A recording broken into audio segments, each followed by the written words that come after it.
longtemps comme étant des sous-emplois ou simplement une forme de chômage déguisé. Et il y a longtemps encore, je voudrais rappeler que quand on parlait de secteur privé, on parlait encore des effets positifs. On parlait de la création de la richesse, création d'emplois. Mais depuis quelque temps, on parle bien entendu d'un autre phénomène qu'on appelle entrepreneuriat de survie, c'est l'entrepreneuriat de nécessité. Pourquoi ce revirement soudain? Alors, il y a bien ce qu'on appelle l'entrepreneuriat d'opportunité. C'est un entrepreneuriat, bien entendu, comme je l'ai dit tantôt, qui vise à favoriser, à créer de la richesse. C'est un entrepreneuriat qui vise, bien entendu, qui a comme ambition de s'autonomiser, bien entendu, de se réaliser, et bien entendu, de créer quelque chose non seulement pour soi, mais également pour son environnement immédiat et son environnement proche, bien sûr. Eh bien, comme exemple, vous avez les fameux, vous avez les institutions qui sont très médiatisées, comme les GAFAM, GAFAM G, bien entendu, comme Google, comme vous le savez, A comme Amazon, F comme Facebook, A comme Apple et M comme Microsoft. Donc, à côté, c'est des entreprises, effectivement, qui sont très médiatisées, qui créent de la richesse, qui créent des emplois. De l'autre côté, vous avez malheureusement, et en grande partie, d'ailleurs, qui constituent la majorité, c'est des entreprises, effectivement, qui sont créées simplement, c'est des entreprises de nécessité, de subsistance, donc qui constituent la majorité, surtout dans notre contexte, dans le contexte en développement et en contexte mauritanien que je maîtrise bien. Alors, pourquoi ceci?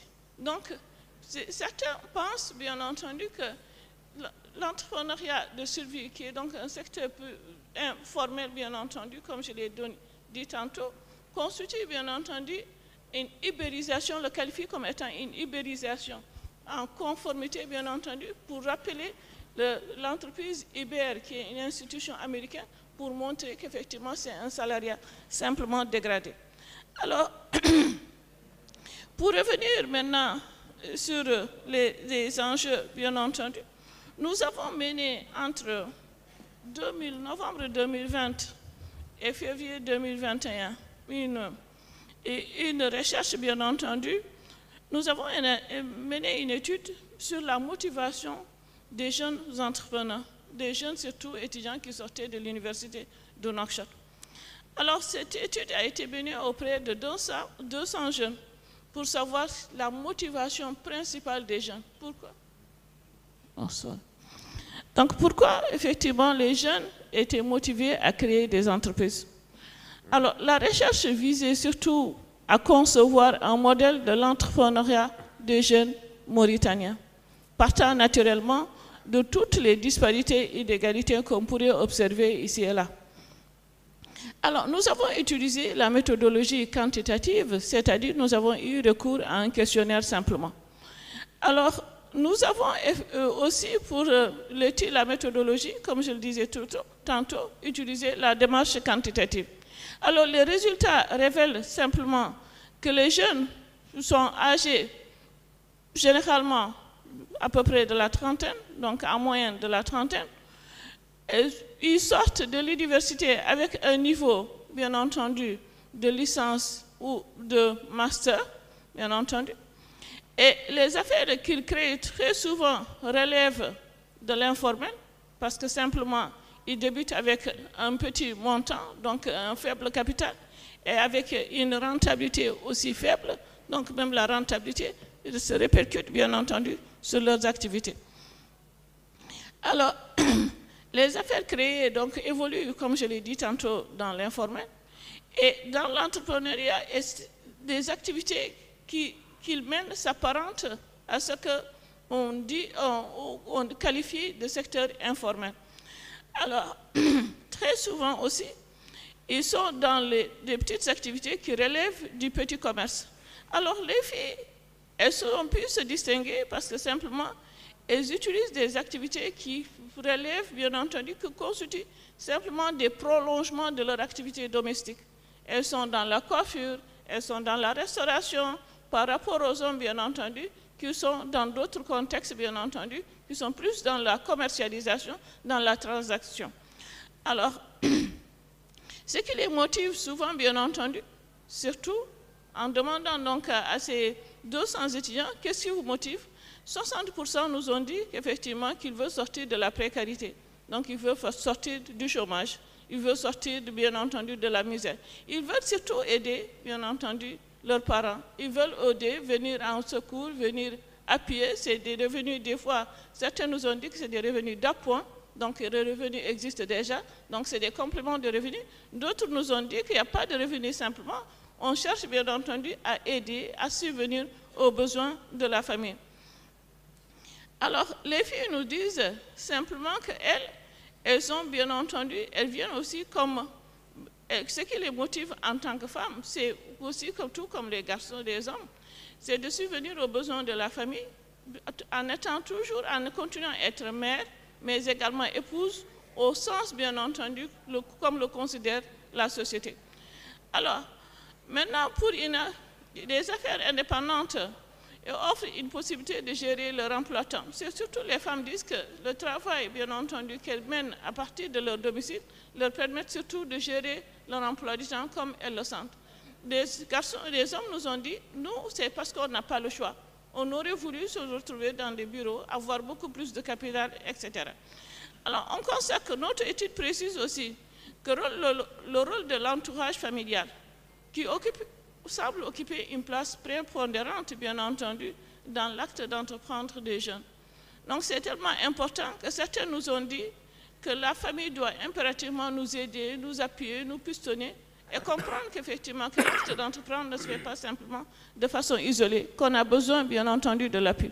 Alors, les filles, elles, ou les femmes, les jeunes femmes, nous disent que leurs époux peuvent jouer comme un rôle stimulant, donc stimulant en les encourageant, donc en s'impliquant aussi dans leur activité, dans leur pratique entrepreneuriale, comme tout l'époux, bien entendu, peut être un inhibiteur, c'est-à-dire c'est quelqu'un effectivement qui les décourage et ne les aide pas, donc ne s'implique pas, et même les décourage, bien entendu, à laisser tomber leur activité entrepreneuriale. Alors, ces différents constats peuvent constituer donc des éléments, donc de modèles d'entrepreneuriat de nécessité, encore une fois, qui rappellent, comme je l'ai dit tantôt, le modèle de survie. Donc, ce n'est rien d'autre que, bien entendu, le modèle du secteur informel. Alors, les économies, pour rappel, encore une fois, subsahariennes, restent effectivement marquées, comme vous le savez si bien, par un dualisme. Donc, c'est une économie, au départ, qui semble être informelle, mais qui est dynamique, qui est complexe, mais qui est plutôt efficace, qui crée plus d'emplois que le secteur, bien entendu, qui semble être beaucoup plus formalisé, mais qui aussi comporte des contraintes, beaucoup de contraintes.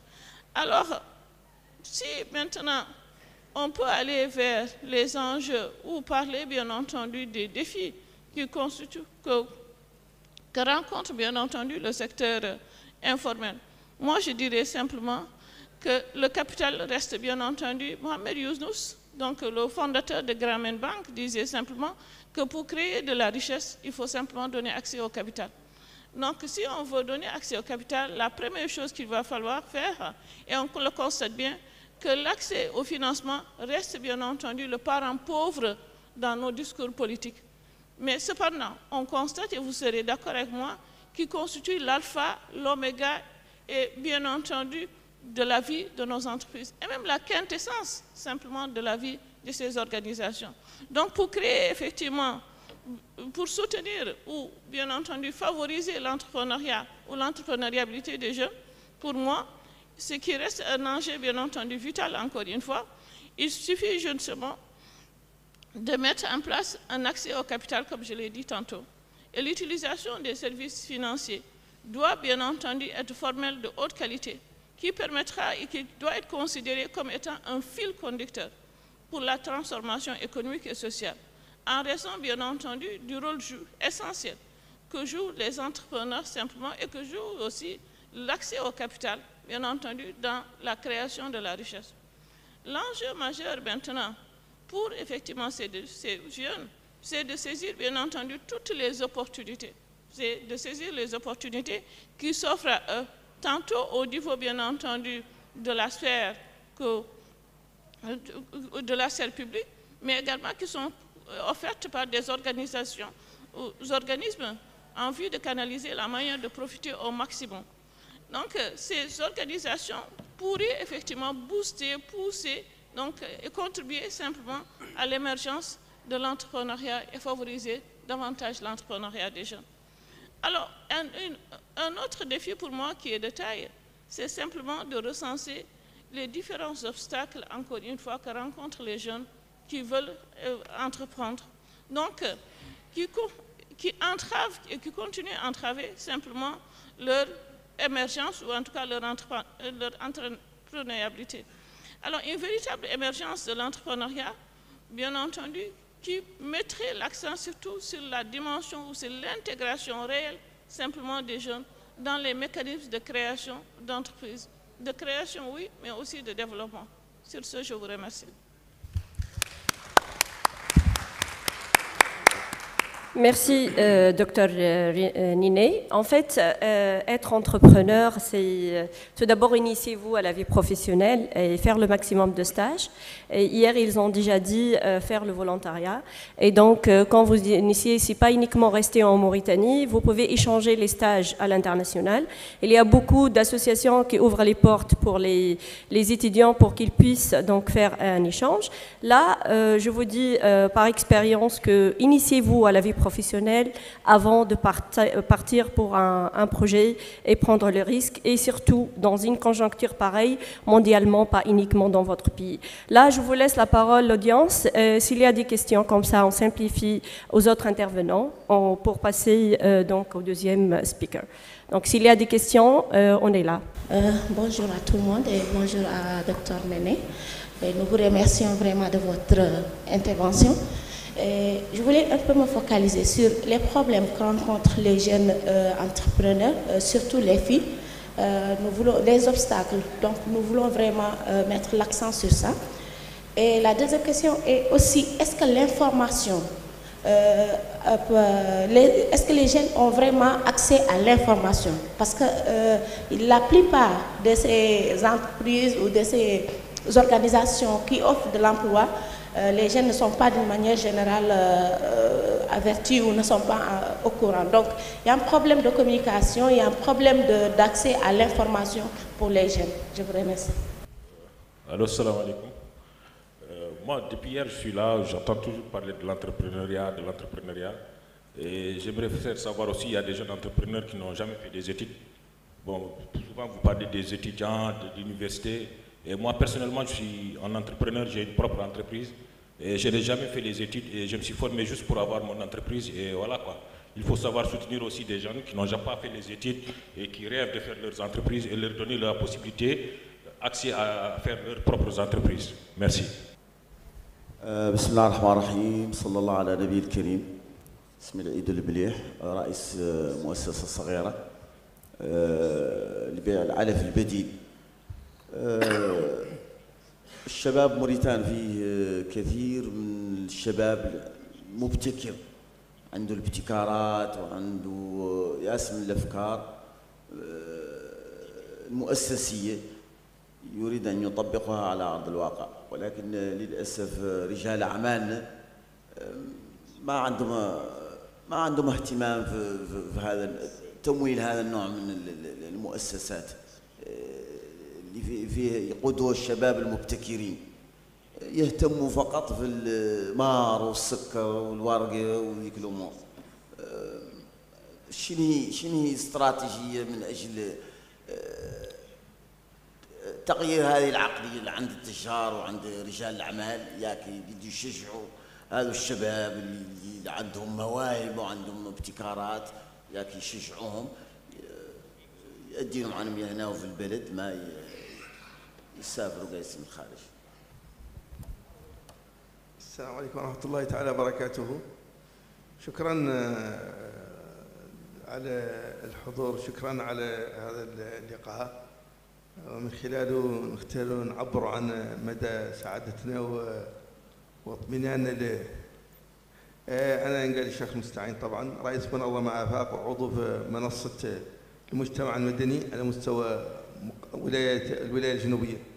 طبعا حضور اليوم، حضرت اليوم لنشارك في رأيي وفي مشاركة ملخصة في قضية ما يتعلق بتشغيل الشباب والمشاريع الصغيرة. لا شك أن هذه المواضيع اللي هي مهمة جدا لدى الشباب، خاصة في ظرفية نحن نعيش هجرة منظمة والشباب محتاج للتشغيل. لأن نقول عن من خلال هذا البرنامج المخصص هنا على مستوى وزارة التشغيل غير مجدي لأسباب اللي نقولهم لكم. هذا البرنامج خاصة تعهداتي لرئيس الدولة وفر الآلية ومن الشباب عن يشتغلوا. هذا اللي من كامل يتكون لهم قاعدين ما واحد يمشي سوشو، ما واحد يمشي سوشو. وبالنسبة للمشاريع الأخرى، نحن هذا اللي عندنا مشاريع كمنظمة كمشروع مصغر في يتعلق بدهان السيارات عن صد بنتير، نعدل فيه شوي من النشاط اللي مردود علينا. حاولنا من خلال نجبر التمويل، وعندي الشباب 4 من الشباب كل محاصل على شهادة ليسانس، وحتى هذه اللحظة ما فت ولا مو أنا وحدي. المقاطعة عرفات هذه من عند ذلك إحصاء عن أصحاب الشهادات نجبروا نسبة عالية من البطالة اللي ما هو واحد يمشي. المشاريع ما جبروا، ممنين دائما في المشاريع التشغيل عنه لا يشغلوا وهو ما يشغلوا، يعدلوا تكوينات والنتيجة عقب التمويلات ما تجبر. وعلى هذا الأساس نختار من خلال هذه الورشة، من خلال هذه الندوة، أن تكون هناك اهتمام بالشباب واهتمام بأصحاب المشاريع الصغيرة وتمويلهم. ونحن مستعدين مؤلخة. سبق في ذاك الشهر جاءت وزارة الشباب والرياضة على مستوى مقاطعة عرفات، وعرفناهم على مقرنا وقمنا بجولة نعتولهم عن التكوينات اللي خرج ما ننفذ منهم شيء، والتعهدات المؤلخة اللي التزمت من وزارة الشباب للشباب ما خرج منهم للأسف الشديد. وعليه نحن دائما نطمحوا وراجين من خلال هذا النشاط ومن خلال الندوات أن يكون هناك جديد. احنا محتاجين للتجديد ومحتاجين هذا المشاريع الميكرو عن يخرج منهم شعر الواقع. يعود كل مقاطعة نظهر فيها ذوك مشروع مصغر فيه 20 شاب والله 50 شاب، والله تمويل مشروع ذوك من خلال هذا المال اللي مخصص. احنا ما رأينا هذا لا اوراق زينة قطعا عنها ملونة ومعدل ياسر من الكلام الطيب يغال على أرض الواقع. ما رأينا للأسف الشديد. وراجي من خلال هذه الندوة ومن خلال هذا الاجتماع أن تكون هناك ثمرة واضحة، وأن يكون هناك برامج مخصصة للمقاطعات ويظهر فيها الشباب وتظهر فيها النتيجة الأخرى. نحن المقاطعات حاليا تمشي ما تظهر أي مشروع، ما ترى أي مشروع ممول من طرف هذه الميزانيات المخصصة، وهذا شيء مؤسف حقيقة. وشكرا. السلام عليكم. Je pense qu'il n'y a pas de questions, ce sont tous des remarques qu'on prend en considération. Voilà. السلام عليكم ورحمة الله تعالى وبركاته. أنا قاعدة فهمت نقد عود اللي نازلة باركت شوي غير بعد من خلاله عندي أسئلة طرحتها والله زاد نبغي نطرحها عليكم. أسئلة بتخص المشاريع. وهو نحن الشباب وخاصة الطافلات قاعدة الزمنية تتمد واحدة عندها فكرة والله فكرة مشروع تواجه عدة صعاب. الأولى منها إذا جات المستثمر وثلاث دور عنده تمويل وتقول له فكرة مشروعها، أولاً يا إما تهبط الفكرة اللي عندها، وإما مولي يقولها إنه الفكرة لا يساعدها بها وتمشي مع عندنا ليت وإذا ما هو خاص بالمستثمر يعني يقول فيه البنوك مولي تمشي مع عندنا وتحاول يحاني يدرس الفكرة اللي عندها يقبض المشروع يتبناه هو لنفسه. ثانيا مالك مشكلة البنوك نجي بنك الدور عنده تمويل والله شيء بدل من تري يساعدك والله زاد يساعدك أهله اللي فيه ترى يطرحوا لك صعاب أكثر. واحد يقول لك أنا دارك تضمن لي والله زاد تعطيني 10 ملايين، أنا كانت عندي 10 ملايين ما عود جايك تندور عندك سلف ولا ندور عندك تمويل، والله عاد كانت عندي 2 مليون ما عاد جايك تندور عندك تمويل. هذا بلا معنى حقيقة، وهذه المشكلة اللي دائما نواجه احنا الشباب.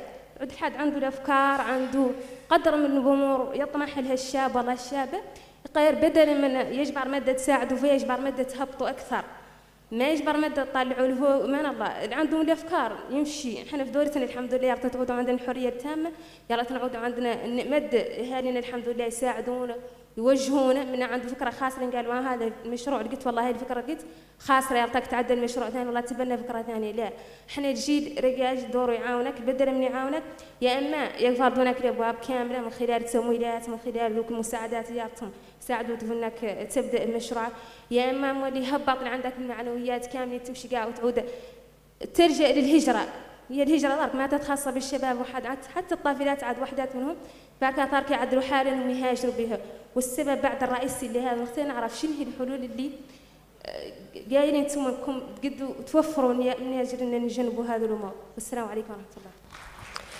Merci. Et une dernière question, le monsieur là-bas en gris. Donc une dernière, hein, comme ça on aura le temps de passer aux autres intervenants. السلام عليكم ورحمة الله. ما كنت نبقي نتكلم يا غير الطفلة أثارت انتباهي بالتالي عندي مقترح.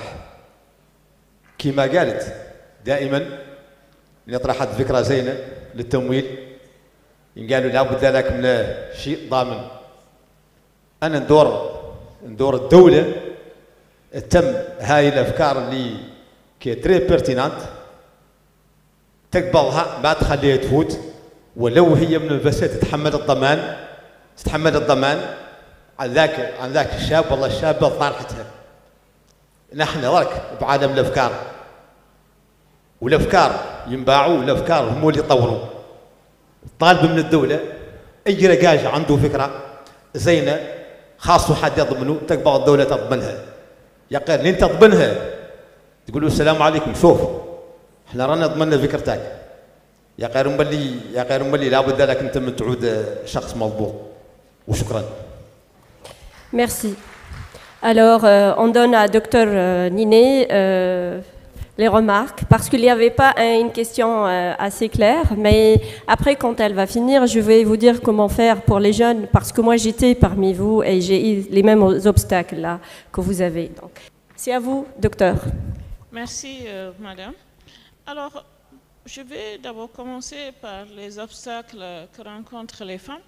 Alors, poser la problématique maintenant de l'entrepreneuriat féminin, surtout dans le contexte africain, renvoie surtout aux disparités que rencontrent systématiquement ces femmes et ces filles, bien entendu, au quotidien. Et à tous les niveaux surtout. Rappelons que quand on parle que près de 2/3, bien entendu, de la population dans le monde, qui sont illettrés, ce sont bien les femmes. Au Burkina, par exemple, seul 1% des femmes, bien entendu, terminent leurs études scolaires ou secondaires. Ici aussi, une fille sur 5, et là c'est à travers le monde, une fille sur 5, bien entendu, est encore mariée avant son 15e année de mariage. Alors, d'après aussi le Forum économique mondial, au rythme où on va, bien entendu, il faudra 108 ans simplement pour qu'il y ait égalité de genre. Partout dans le monde, c'est bien entendu, c'est presque 10 fois ce qui est prévu. Rappelons bien entendu que les objectifs des ODD sont fixés à 2030. Alors encore une fois, comme je l'ai dit tout à l'heure, en plus de ces disparités que rencontrent les filles et les femmes, donc au niveau d'éducation assez faible, ce qui se répercute bien entendu sur les revenus, donc pas de revenus, où les femmes dépendent, où les filles dépendent beaucoup des transferts familiaux et restent dépendantes souvent et très souvent encore des revenus de leur époux, donc ce qui les fragilise davantage. Et puis en plus de ça, il y a des stéréotypes auxquels on s'est confronté. Il y a des pesanteurs sociales qui continuent bien entendu à persister, donc à les discriminer. Donc ce qui fait effectivement que les femmes n'ont pas la chance d'exercer simplement les mêmes...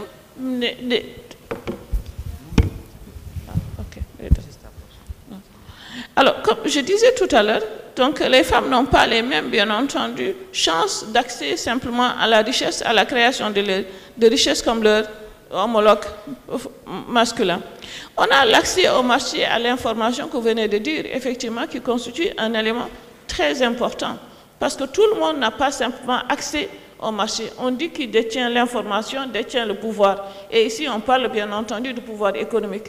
Effectivement, il y a certains, et les études ont montré, que ce soit ici, que ce soit ailleurs, que les femmes n'avaient pas simplement accès à l'information, donc accès au marché. Il y a encore une fois, comme je le dirai et je le dirai tout le temps, il y a l'accès au financement qui constitue un véritable handicap. Il y a aussi, bien entendu, l'absence de soutien et d'accompagnement. Très souvent, les femmes, elles sont plus organisées. Donc, face, bien entendu, à ce manque de financement, ce manque d'accompagnement, elles se sont organisées, donc elles ont créé, comme vous le savez, des tontines, des IMF, donc des institutions de microfinance, pour contourner effectivement l'absence d'accompagnement, que ce soit des accompagnements financiers, que ce soit des accompagnements non financiers. L'accompagnement, de toute façon, comme vous le savez, est classique, que vous avez un accompagnement bien entendu, pré-création, post-création. Et très souvent aussi, dans nos économies, nous mettons l'accent sur l'accompagnement bien entendu, accompagnement, et on oublie, bien entendu, on a tendance à abandonner les jeunes, bien entendu, au gué, bien entendu, de la création.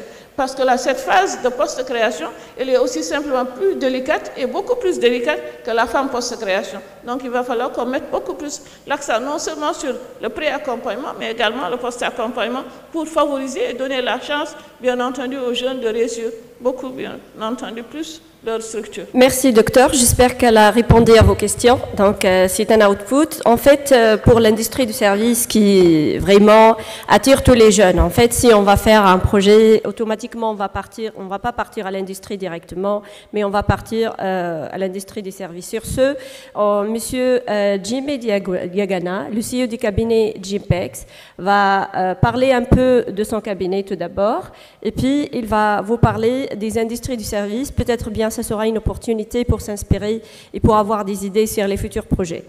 Merci. Bonjour, mesdames et messieurs. Merci, chers organisateurs, de m'avoir permis, de me permettre de m'exprimer enfin dans le cadre de ce forum. Je me présente, c'est Jimé Diagana. Je suis cadre de la Banque centrale de Mauritanie. J'y suis depuis enfin de longues années. J'ai eu à, comme on dit, plier bagage depuis quelque temps pour la retraite. Entre-temps, étant cadre de la Banque centrale, j'ai été détaché dans plusieurs départements économiques, les 4 plus importants enfin, de ce pays. J'étais à l'économie et aux finances, que j'ai dirigé pendant quelques longues années. Par la suite, c'est le ministère des Pêches et de l'économie maritime, où je suis resté 8 ans. À la découverte du pétrole en Mauritanie, j'ai dû faire un tour au ministère de l'Industrie et des Mines. Et par la suite, le ministère du pétrole, lorsqu'il a été décidé de créer un ministère dédié spécifiquement au pétrole, donc au pétrole et au gaz. Voilà un peu ce qui rejoint l'interface qu'il y a entre ces 2 derniers postes que j'ai occupés, l'industrie et les mines, le pétrole, et le thème principal de mon intervention, c'est-à-dire la chaîne des valeurs dans le secteur extractif. Même si quelque part on peut considérer le secteur de la pêche aussi comme étant un secteur extractif. Pendant ce temps, bien que pendant que j'évolue enfin dans ces départements, donc j'ai dû créer 2 cabinets. Un cabinet de consulting qui est spécialisé en monnaie, finance et développement. Nous avons travaillé un peu dans tous les secteurs, la microfinance, le microcrédit bien sûr, le développement en général, la création d'entreprises. Et maintenant, nous sommes en train de monter de nouvelles entreprises dans la valorisation de certains produits locaux. Et là, j'en viens donc à mon thème, le thème pour lequel je suis invité aujourd'hui. C'est les opportunités d'emploi dans le développement de la chaîne des valeurs dans le secteur extractif. Il est donc nécessaire de clarifier, plutôt de rappeler, parce que vous le savez tous, le secteur extractif, il touche principalement tout ce qui est mine, bien sûr, encore pétrole et gaz. Et ce secteur extractif aujourd'hui est à la base de du développement de plusieurs autres secteurs, mais aussi il y a, j'allais dire, des passerelles, des liens entre ce secteur et d'autres. Ce qui est le plus simple, le plus terre à terre aujourd'hui, ce sont ces passerelles entre la production de biens, la production d'équipements, la production de systèmes de roulement, de produits chimiques, d'alimentation. Donc il y a en fait une toile d'araignée, en tout cas l'économie. Ce secteur extractif aussi est une toile d'araignée. Il y a ces interférences entre, j'allais dire, sectorielles, mais aussi sous-sectorielles. Parce que plus on va en tout cas dans le détail, plus on se rend compte qu'il y a beaucoup de paramètres, beaucoup de liens entre tous ces paramètres.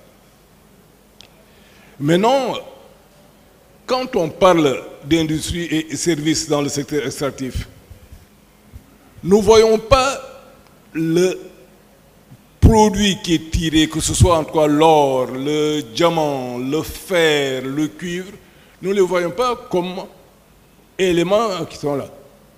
Et c'est qu'avant qu'ils n'arrivent, avant que la cuillère avec laquelle nous mangeons aujourd'hui, avant que le couteau n'entre dans nos mains, c'est que quelque part, il y avait de la pierre qu'il a fallu fondre pour arriver à créer le métal, le nickel, ou bien l'inox, ou bien j'en passe. Ça veut dire qu'il y a une chaîne, plusieurs étapes qui ont été, en tout cas, par lesquelles on est passé pour en arriver là. Et à chaque étape, ses services, à chaque étape, ses besoins, à chaque étape, sa création, à chaque étape, sa créativité. Et au niveau de toutes ces étapes, il y a toujours des opportunités d'emploi. Il y a toujours des opportunités de création. Il y a une opportunité de création d'entreprises et d'insertion dans le tissu économique. Souvent, on a tendance à occulter ces différentes étapes. Or, elles sont fondamentales dans tout cela. Dans ce secteur, il y a de la place pour vous. C'est surtout vous, parce que je vois que dans cette salle, peut-être que je peux dire que je suis parmi les plus anciens ici, c'est surtout vous, les jeunes. L'avenir est à vous. L'avenir vous appartient. Et demain, c'est vous qui serez là.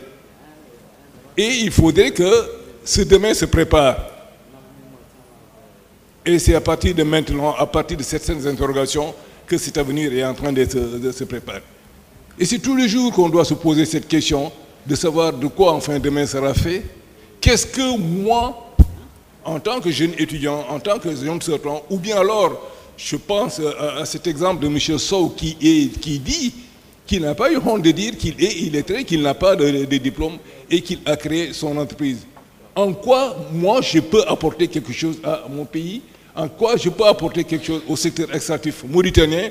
En quoi ma contribution peut être utile en quoi à ce pays? Dans ce secteur extractif, il y a toute une chaîne. La chaîne, c'est quoi? C'est un ensemble enfin d'étapes. C'est comme enfin cette chaîne enfin que chacun d'entre nous porte, surtout les femmes. Ce sont des maillons qui sont enfin liés entre les uns entre les autres. Il suffit qu'un maillon cède pour que l'ensemble en tout cas s'écroule. Or, ce qu'il faut, c'est qu'il faudrait qu'il y ait enfin des maillons de très bonne qualité pour que la transmission enfin de cette qualité perdure et que ça aille de là-bas jusqu'à la fin. Et pour ça que l'on dit que très souvent, il faudrait que vous, les jeunes, les femmes, les hommes, que vous fassiez preuve de créativité, de productivité, d'adaptabilité, de réactivité et d'agressivité dans tous ces paramètres, dans toutes ces étapes. La chaîne de valeur dans le secteur extractif demeure encore un peu isolée en Mauritanie. Nous parlons principalement des zones, en tout cas un peu au nord, de la zone en tout cas de la Kedja Didji, des Ouérat et autres. mais aussi un peu depuis quelque temps, la zone de Tazia. Monsieur Djemé, s'il vous plaît, le micro. Depuis quelque temps, je m'excuse, depuis quelque temps, on parle du fer, des mines et de l'or. Mais bien sûr, à côté de nous, nous avons les phosphates aussi. Hier, le même Sow qui me posait des questions me parlait pour l'approvisionnement de son unité de production de colorants. Alors je lui disais, mais monsieur Sow, d'où achetez-vous vos colorants? Il me dit qu'on les importe du Maroc ou du Sénégal. Et je lui ai dit, mais ah bon, très bien. Mais dans votre village, à moins de 3 km, il y a une carrière, en tout cas, de colorant qui est là, à côté de Bababé. Et un colorant qui est bio, sans produits chimiques. Alors, il n'en revenait pas, parce que moi, j'en ai exploité. Il n'en revenait pas. C'est simple.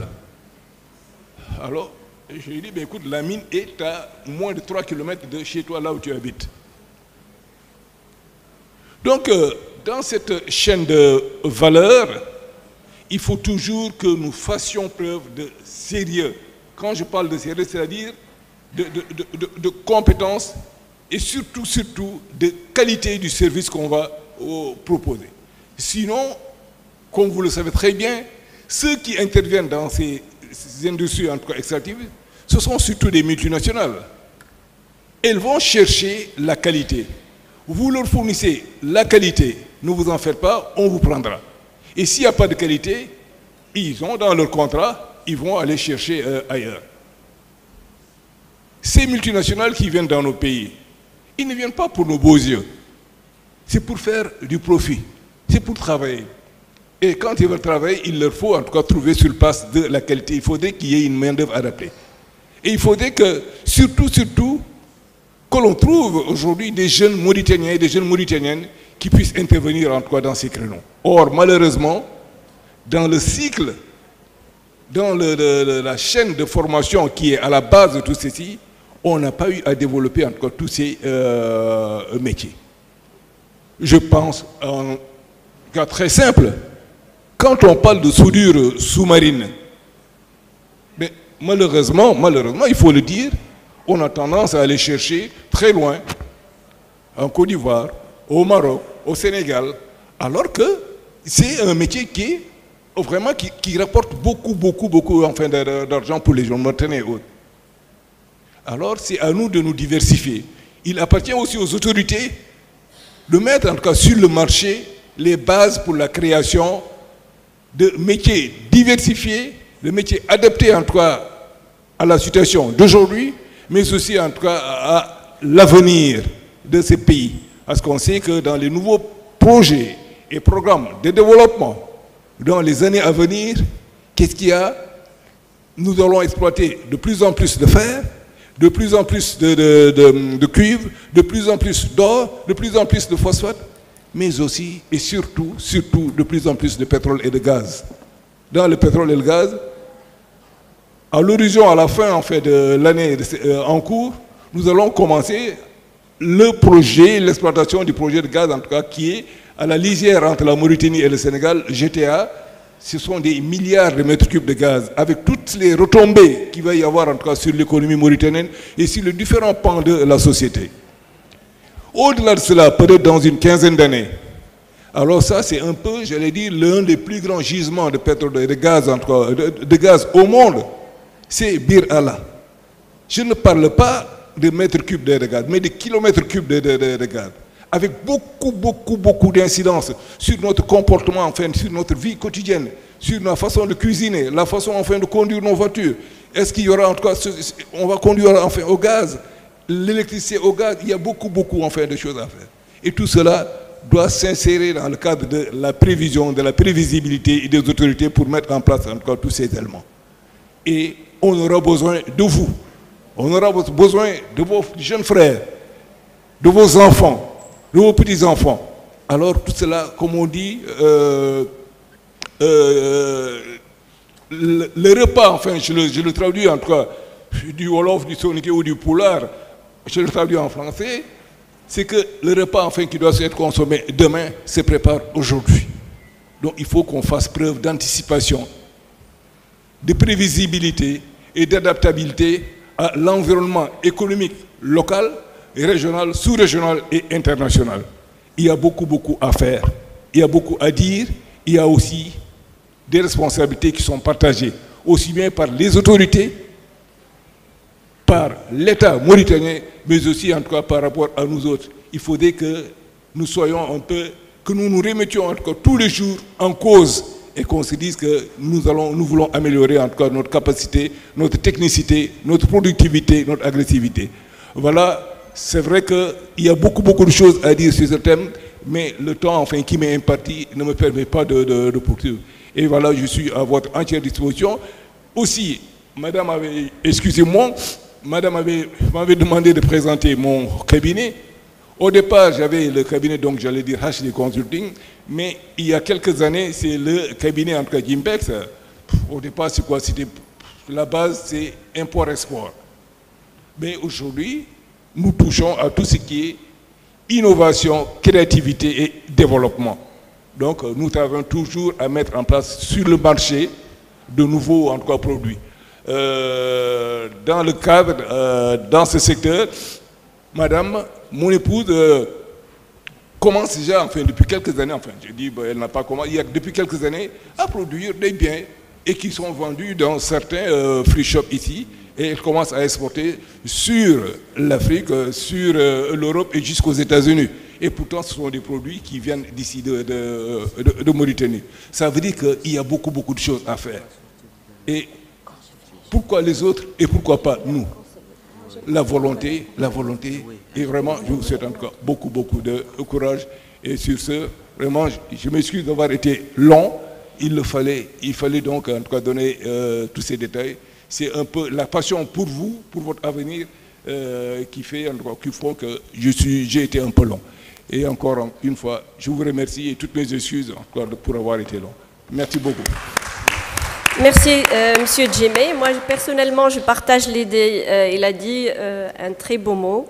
Quand les compagnies étrangères viennent en Mauritanie, ils ne viennent pas pour les beaux yeux. Ils viennent pour leur intérêt. Alors, on va leur montrer nos beaux yeux. Les beaux yeux des nouveaux jeunes, c'est de se former des nécessités de l'État, c'est-à-dire suivre l'éducation qui part avec les richesses du pays. Alors, essayez de vous former en absence d'embauche, de vous former en HSE, de management, procurement, passer à l'action en pétrole, en extraction, en tous les domaines pétroliers, ils sont riches et le process de pétrole, il est énorme. En fait, là, quand on organise un événement pétrolier, on trouve énormément des sociétés, des intervenants. Là, on ne savait pas qu'il y a des petits projets qui peuvent travailler pour une très grande plateforme. Alors, essayez de vous réunir en pépinière d'entreprise.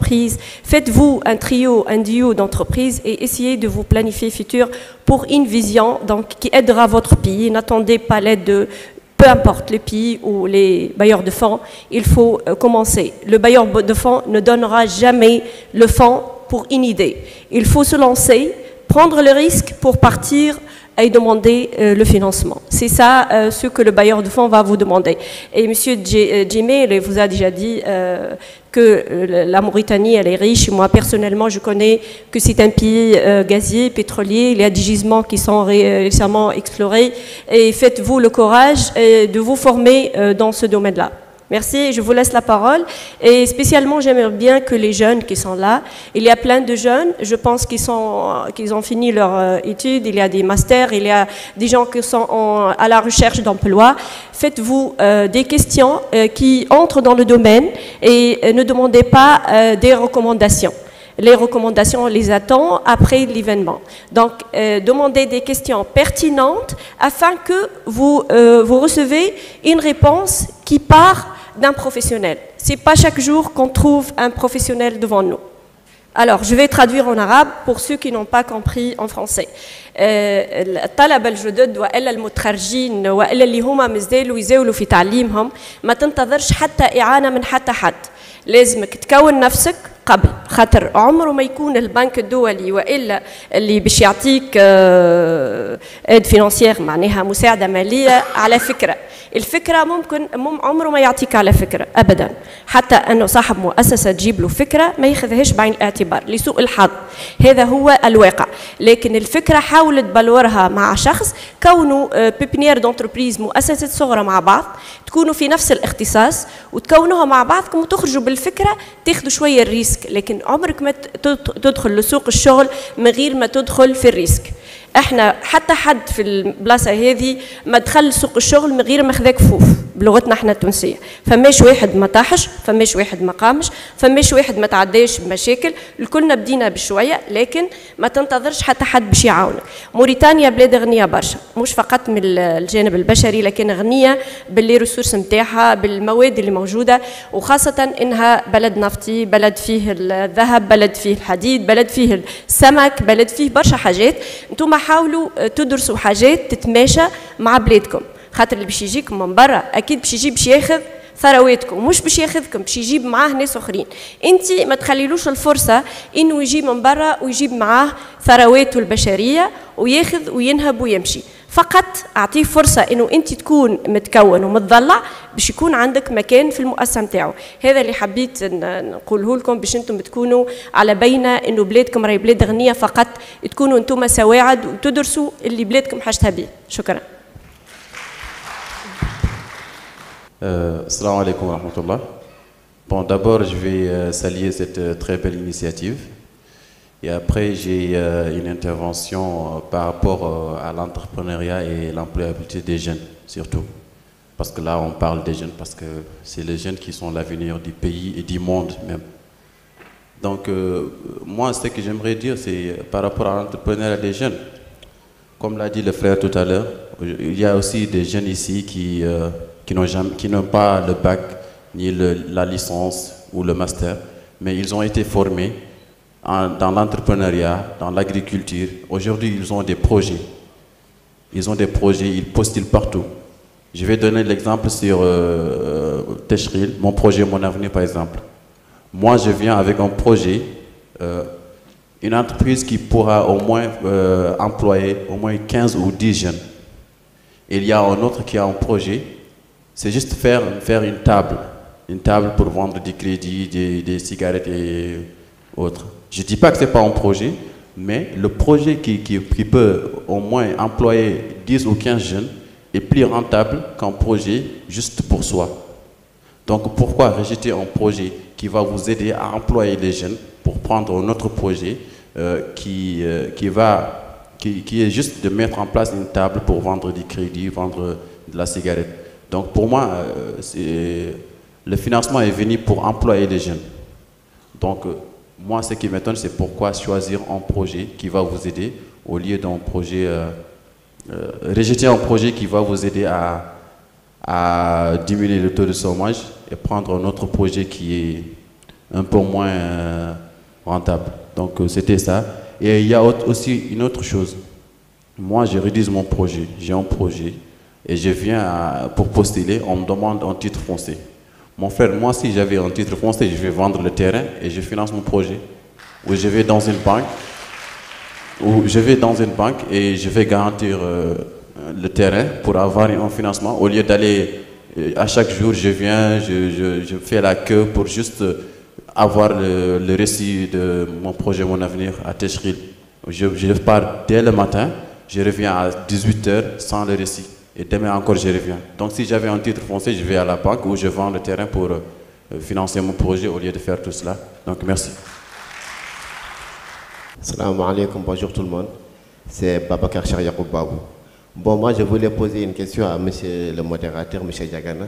Il a bien parlé sur des métiers d'avenir en fait, comme le pétrole, l'or, le gaz et autres. Mais moi, ce qui me cause problème, c'est qu'en Mauritanie, on a commencé le projet GTA pendant 3 ans. Et dans ces 3 ans, c'est là-bas qu'ils ont mis dans notre système universitaire les métiers du pétrole. Et comment vous voulez que nous, en tant que jeunes Mauritaniens, on puisse avoir accès à ça? Ça, c'est un. Et vous avez parlé aussi sur l'entrepreneuriat dans ce domaine. Et je pense que dans le monde entier, tous les multinationales sont là en Mauritanie pour avoir leur propre gain de nos ressources. Et nous, la jeunesse mauritanienne, on ne se voit pas dedans. Parce que j'ai travaillé sur le projet GTA et j'ai vu qu'il y avait plus d'étrangers que de Mauritaniens. Que ce soit avec les chefs logistiques, que ce soit autre. Et les Mauritaniens n'étaient là-bas comme des chauffeurs de camions. Je suis désolé. Mais l'autre aspect aussi, c'est que comment en tant que nous les jeunes, l'État même ne peut pas subvenir à nous donner 3 millions pour commencer nos projets personnels. Et comment vous voulez qu'on puisse avoir des investissements pour travailler sur ce genre de projet qui demandent des milliards? Je pense que l'État, je vais poser une question en fait, je veux savoir comment l'État peut travailler avec nous, la jeunesse mauritanienne, pour qu'on puisse avoir des alicots Dangote mauritaniens. Comment? Merci beaucoup. Il y a une autre question de l'autre côté. Voilà. I will excuse, I will speak in English because my French is a little bit broken. Yes, I can translate. Great. So my question with regard to, you mentioned that Mauritania is a country of resources. That's truth. The thing is, it's not a lack of willingness. The youth is so motivated in here. I think the thing would be lack of organization with regard to government steps to take when you want to proceed to, to launch your business or willing to participate to help your country level up. There are steps that should be clarified or very clearly stated so the youth know if you want to do something, this is what you need to take to be in that state. Another thing I would add is there's a lateness to implement these kind of projects in terms of education. So people, you see someone in a master's degree level that do not know what entrepreneurship is. So it would be good to have those kind of courses in the middle school or something in secondary school with regard to what to do to help your government. I think those need to be in our course books, not just in a talk like this one. So people need to know about that in a very young age. Thanks. Assalamu alaikum tout le monde. Je salue l'invitation sur la participation. Donc je voudrais parler un peu des ressources de la Mauritanie. Comme dont nombre de gens ont parlé, en Mauritanie, la jeunesse ne participe pas aux activités du pays parce qu'il y a beaucoup de jeunes qui ont des diplômes qui n'arrivent pas à avoir du travail ici. Donc je lance un appel au gouvernement et aux autorités de veiller sur la jeunesse mauritanienne et d'aider la jeunesse pour pouvoir s'épanouir dans son propre pays, pour ne pas laisser les jeunes à émigrer dans d'autres pays. Et donc je préfère que les jeunes mauritaniens soient formés ici, éduqués ici, formés, pouvoir travailler dans leur propre pays et pouvoir aussi profiter des ressources de la Mauritanie. Donc merci. وشكرا للمترجمة اللي ترجمت لنا على هذا العربية ما مطروح لنا بلد يجازيها بخير.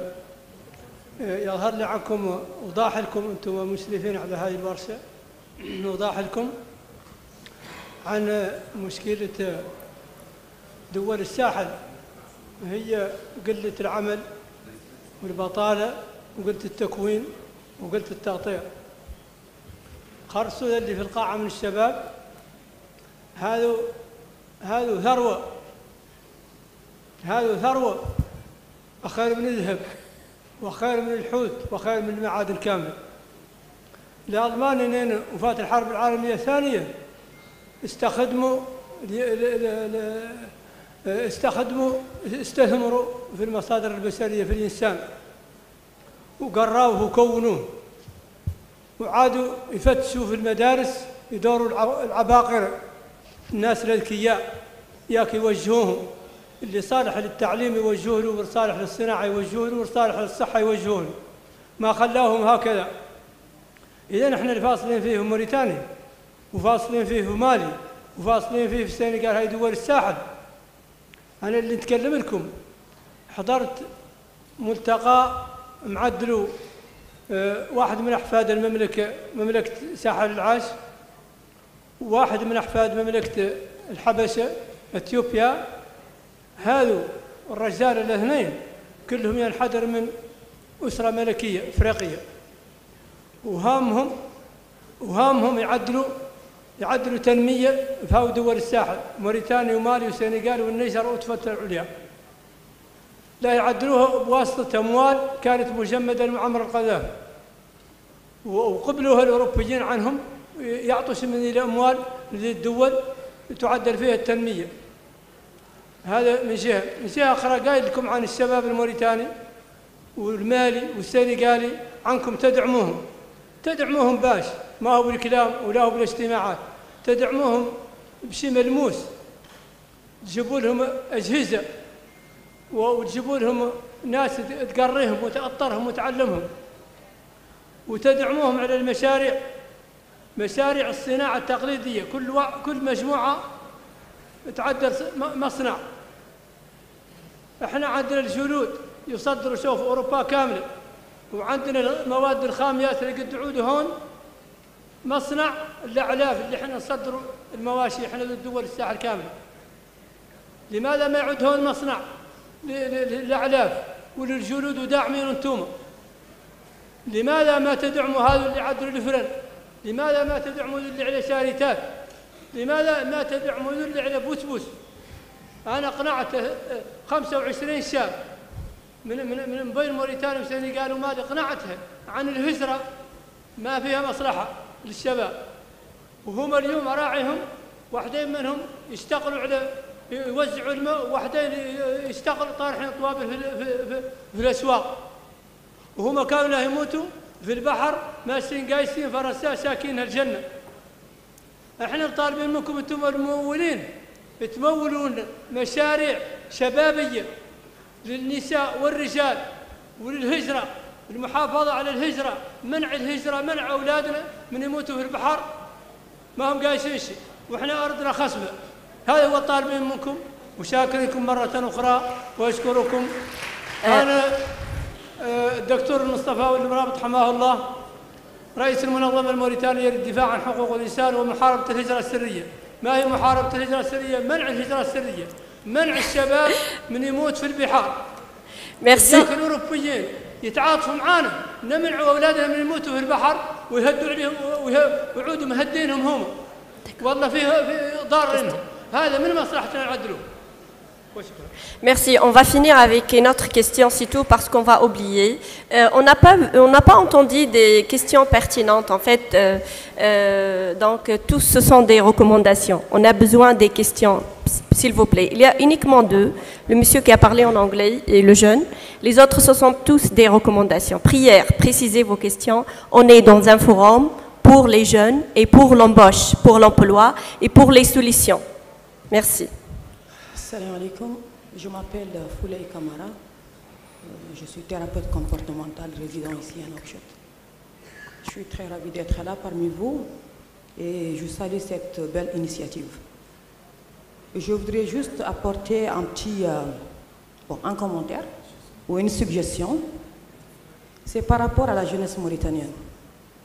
Depuis hier, j'ai remarqué qu'il y a des gens qui se plaignent comme quoi que il n'y a pas assez de subventions ou de fonds qui sont mis à leur disposition, où il n'y a pas assez de formation.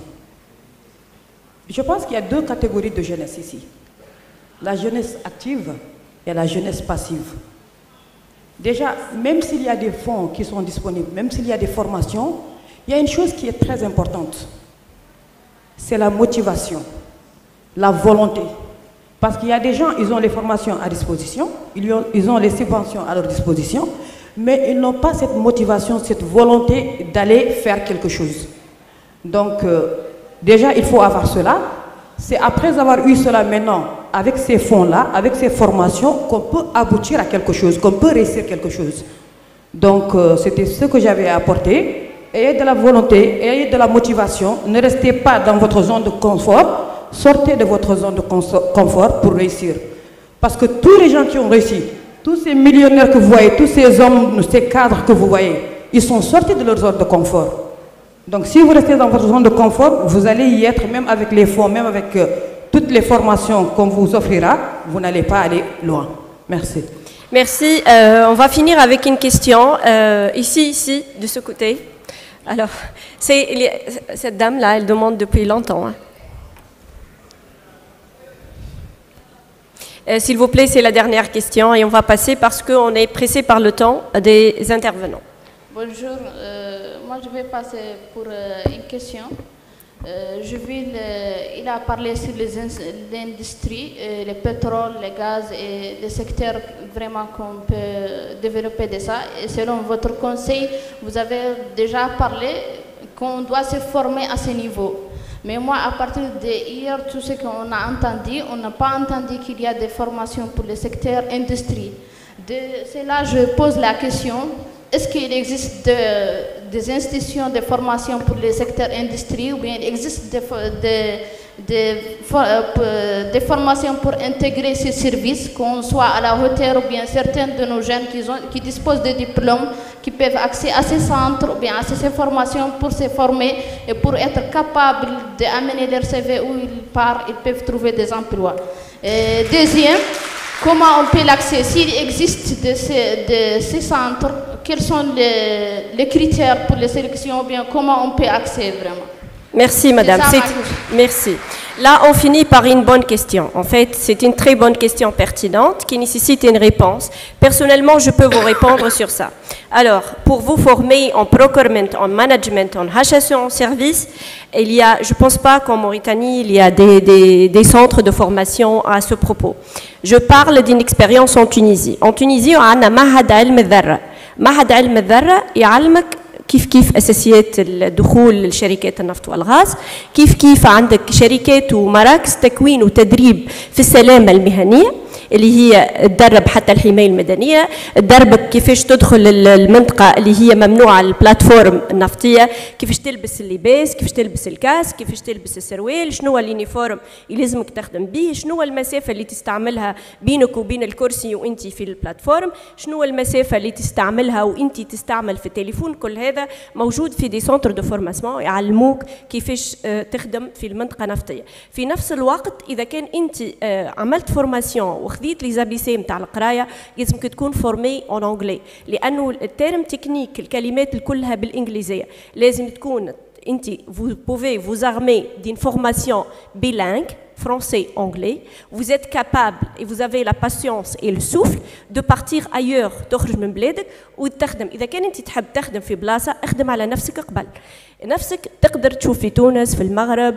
علاش لا ما تنجمش تحلوا سنتر في موريتانيا؟ يعني سهل برشا يكون سنتر تكون الدولة متكفلة به.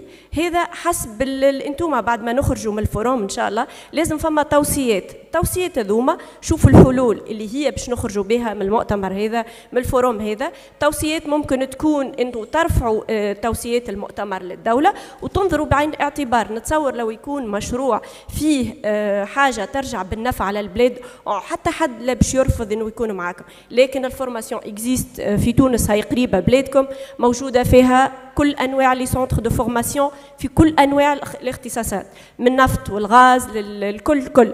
النفط والغاز في برشا حاجات، يعني ممكن بارتي صغيره انت تشوفها معناها مش مهمه لكن هي مهمه جدا باش الشركه هذيك تتحصل على علامه الجوده. باش تتحصل على علامه الجوده لازم تكون حتى البيرسونيل نتاعها كاليفي. فوالا. ميرسي مدام. دونك جو في دوني ا مسيو جيمي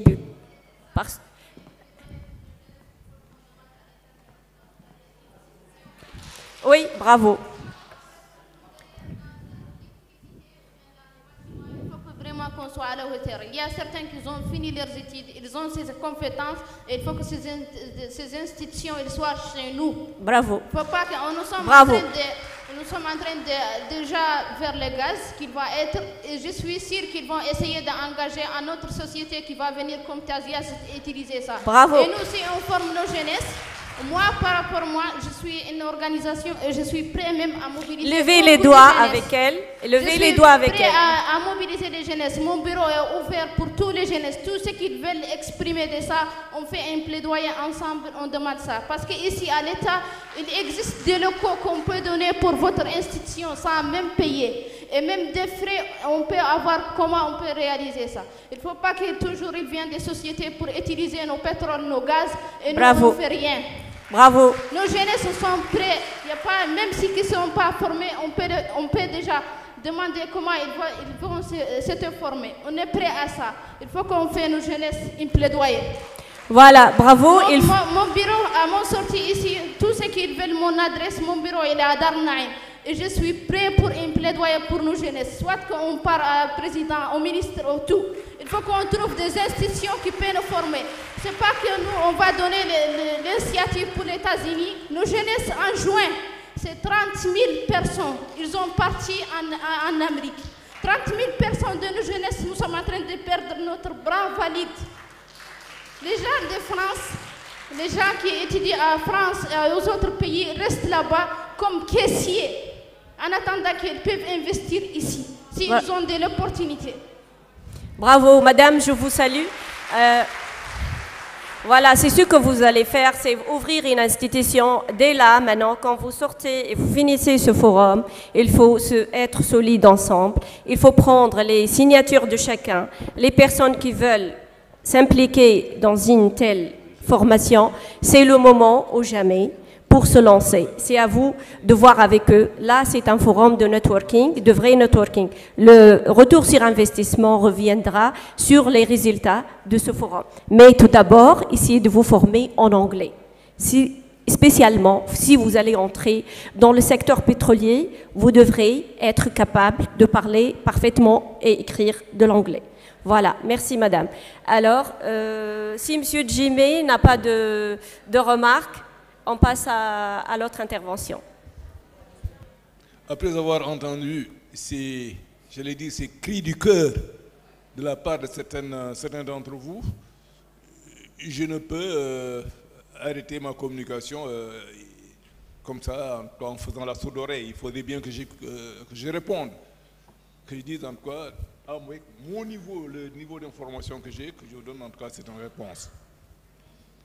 Une des premières questions posées, c'est que certains jeunes qui se présentent auprès de certaines institutions financières ici sont confrontés à un principal problème, celui de garantie.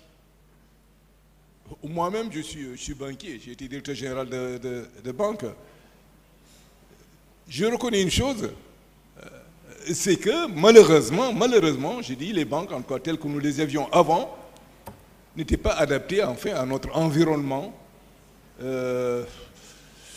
j'allais dire même social, et de création aussi d'entreprises.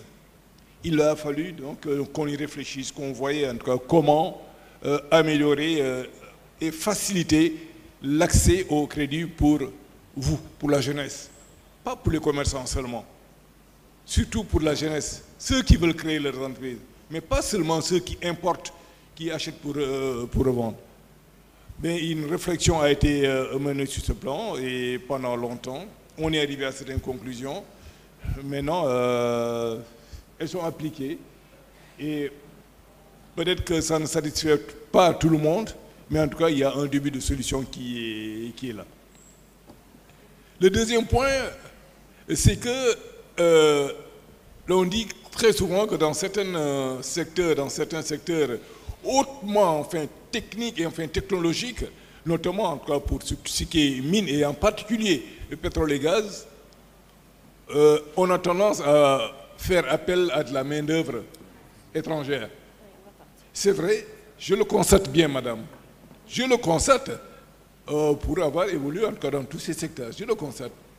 Mais aussi, mettez-vous à la place de ces opérateurs. Mais il faudrait quand même qu'il y ait un certain niveau de compétitivité, de technicité pour arriver à opérer enfin dans ces secteurs. Et ça, la faute, ce n'est pas vous. Ce ne sont pas enfin les opérateurs. Ce sont nous, surtout encore, au niveau des centres de formation. Il faudrait bien que nous formions des jeunes Mauritaniens et Mauritaniennes capables de tenir la tête aux Japonais, de tenir en fait tête à l'Américain, de tenir tête en tout cas aux Chinois, qui soient le plus compétitifs possible. Donc, quelque part, il y a un problème au niveau de la chaîne. Et c'est pour cela donc que l'on a tendance à voir très souvent, je prends le cas de Tazias, les métiers les plus techniques, les plus techniques sont confiés à des étrangers, malheureusement, et les Mauritaniens en tout cas sont là à s'occuper. Et il faudrait bien, en conclusion, que notre système éducatif, nos systèmes de formation professionnelle anticipent et que ce système aussi crée, fasse de sorte que les Mauritaniens, les jeunes Mauritaniennes et Mauritaniens en sortant soient le plus technique et le plus compétent possible. Et le processus, j'espère que nos centres de formation, nos ministères et autres répondront à cela pour en tout cas l'avenir de ce pays. Pour ce qui est du processus de création d'entreprise, bon, j'allais dire que c'est facile et ce n'est pas facile. Parce que tous les jours, cet environnement, l'environnement de ces entreprises a tendance à changer. Nous avons un marché qui est ouvert. Les frontières aujourd'hui sont ouvertes. Et n'importe qui peut venir vendre, en tout cas, en respectant certaines normes, certaines conditions, peut venir vendre ce qu'il veut, en tout cas, en Mauritanie. Et tout comme nous aussi, nous pouvons vendre, en tout cas, ce que nous voulons entendre. Et il faudrait donc que nos produits soient le plus compétitifs, même sur notre marché. Et aussi, il faudrait aussi que parfois, moi je le dis personnellement depuis 1984-85, il fallait que nous produisions en Mauritanie, enfin, du poisson, du poulpe, des calamars, en tout cas, traités sur le marché mauritanien et qu'on arrive à contourner le transformateur japonais et qu'on arrive à le concurrencer sur son propre marché. Très souvent, certaines institutions nous répondaient que c'est difficile. Effectivement, c'est difficile, mais ce n'est pas impossible. Pourquoi allons-nous faire de nous rien que des consommateurs? Mais il faudrait que nous aussi, nous puissions en tout cas offrir aux autres pays, au reste du monde, en tout cas quelque chose qui puisse être compétitif et qui respecte les normes sanitaires. Un point fondamental, nos universités, nos écoles. Je suis rentré d'études vers la fin des années, au début des années, en tout cas, en 83. Très rapidement, qu'est-ce qu'on me demande? Il faut être professeur à l'université. Je dis, mais non, je ne peux pas. Je n'ai aucun niveau, je ne suis qu'un théoricien. Et la controverse qu'il y avait entre, à l'époque, les autorités en tout cas, de l'université et moi, c'est qu'il fallait que l'on revoie en tout cas les problèmes. Je ne voulais pas que les étudiants qui allaient sortir après moi aient les mêmes insuffisances que moi. Ce qu'il y a, c'est qu'il fallait à l'époque que nos universités s'adaptent à nos besoins dans les 15-20 ans à venir et que les jeunes qui sortaient des universités puissent être en tout cas tout de suite opérationnels. J'ai dit, moi dans ma formation, vraiment j'ai fait plus de théorie qu'autre chose. Mais il fallait que ça change. Le monde change, il faudrait qu'on se mette au diapason, qu'on évolue avec ce monde.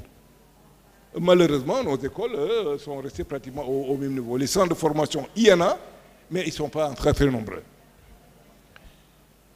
Les centres de formation, j'allais dire professionnels.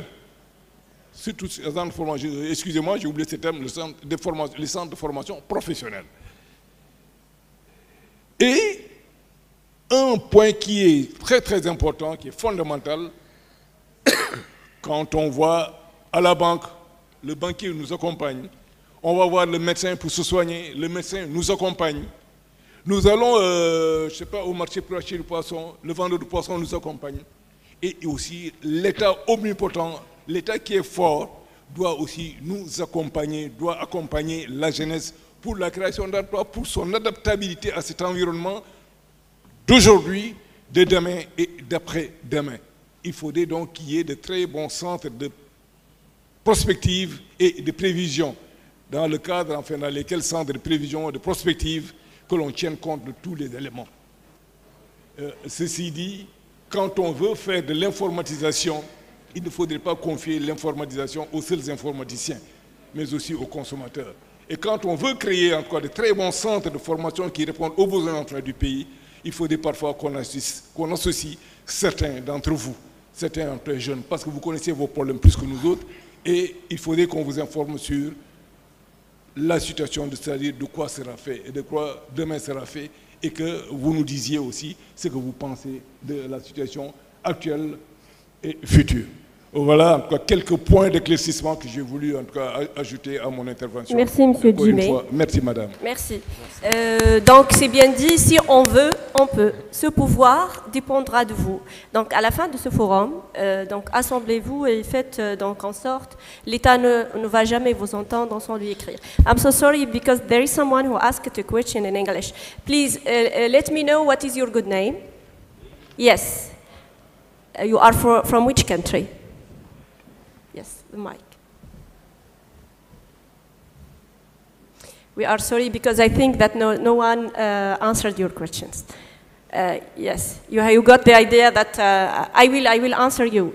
You know that here in any country, the regulation of oil and gas is different. When it comes to regulation and papers and how to establish your company, it depends on the regulation of the country. Here, I can advise you personally to go directly to the official Department of Oil and Gas. I think there is Mauritanian company, there is a Ministry of Petroleum, and they can answer your inquiries directly. Here, it is people who are, they have their companies, they don't have any kind of regulation related to the government. So go directly to the source and you will get your information correctly. Thank you. Donc, il y a aussi l'espoir. دائما ثم أمل. احنا في كل بلاد لازم ثم فيزيون. رؤية كل بلاد. موريتانيا عندها رؤية اللي هي l'horizon 2030. ممكن هذه تفتح آفاق للي جون اللي موجودين لهنا. هذه باش نشوفوها توا مع مسيو حسنا. Il est le CEO de Mine and Mine. Il va vous parler donc de la Mauritanie à l'horizon 2030. ممكن فما الطريق اللي يؤدي إلى سوق شغل جديد إلى حاجات أخرى باش نشوفوها توا مع مسيو حسنا. À vous la parole. Merci beaucoup. Merci Besma. Je vais commencer d'abord par remercier les organisateurs de ce forum, par remercier mes chers intervenants qui m'ont précédé et pris la parole avec de brillantes interventions sur des thématiques extrêmement intéressantes qui vont recouper la mienne. Et je remercie surtout l'audience, la présence de notre jeunesse ambitieuse, notre jeunesse instruite et notre jeunesse active surtout. J'aurais préféré d'avoir eu parmi nous deux profils représentants deux secteurs pour mieux enrichir nos discussions et nos interventions. Le premier est le secteur public, dont j'aurais souhaité la présence auprès de nous, particulièrement du ministère du secteur extractif, pour vous parler du potentiel des perspectives au nom de l'État, parce que moi je suis secteur privé particulier, et on aurait aussi souhaité, ou moi j'aurais souhaité avoir parmi nous aussi des représentants du secteur privé opérationnel, c'est-à-dire employeurs. Parce que nous sommes en face des jeunes diplômés, des jeunes formés, des jeunes qui veulent se former, des jeunes chefs d'entreprise. Et il n'est question de départ dans ce forum depuis hier que de métiers, de formation, d'emploi, de création d'entreprises. Je vais me présenter très rapidement, ou en tout cas dire mon profil pour qu'on comprenne un peu mon intervention. Moi, je dirige un cabinet de consulting et de stratégie dans le secteur extractif et énergie, avec plus de 25 ans d'expérience dans le secteur. J'ai passé 8 ans à faire des conférences dans le monde pour promouvoir et vendre mon pays, et je continue toujours à le faire. Donc j'ai une série d'à peu près 6 à 7 conférences annuelles, Et j'ai le privilège, depuis 3 ans, de conseiller le gouvernement mauritanien, particulièrement les ministres du pétrole, des mines et de l'énergie, en partenariat avec la Banque mondiale, sur toutes les stratégies de développement du gaz, énergie, hydrogène vert. Nous avons élaboré pour le gouvernement mauritanien, sur financement de la Banque mondiale, la stratégie gazière de la Mauritanie à vision long terme 2040.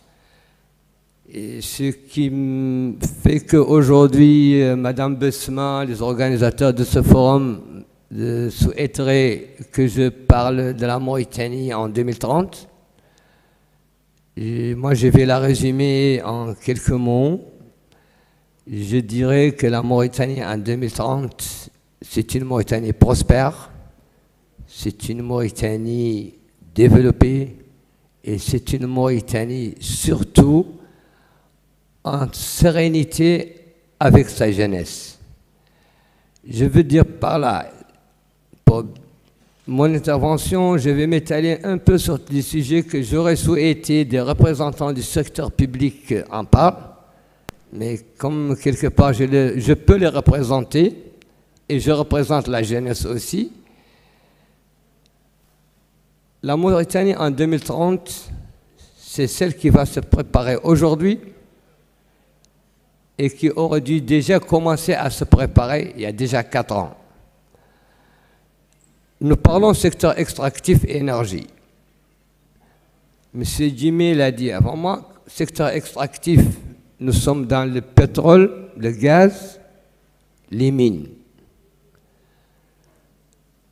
Il est venu s'ajouter les 2 dernières années, suite à des situations planétaires qui nous dépassent tous, à opérer un changement radical. Ici, je ne parle pas de la Mauritanie, je parle du monde entier. Un changement radical dans la vision du développement énergétique. Et le monde entier aujourd'hui est parti sur une lancée qu'on appelle la transition énergétique. Donc tout ce qui se fait aujourd'hui dans le secteur extractif, mine, pétrole, gaz, sera fait à la sauce transition énergétique. Maintenant, pour se préparer à ça, si on va parler en Mauritanie 2030, il va falloir très rapidement survoler le potentiel mauritanien dans le secteur extractif. La Mauritanie, je ne vous l'apprends pas, ou peut-être je l'apprends aux plus jeunes parmi vous. Nous sommes un pays minier d'abord, avant d'être un pays gazier.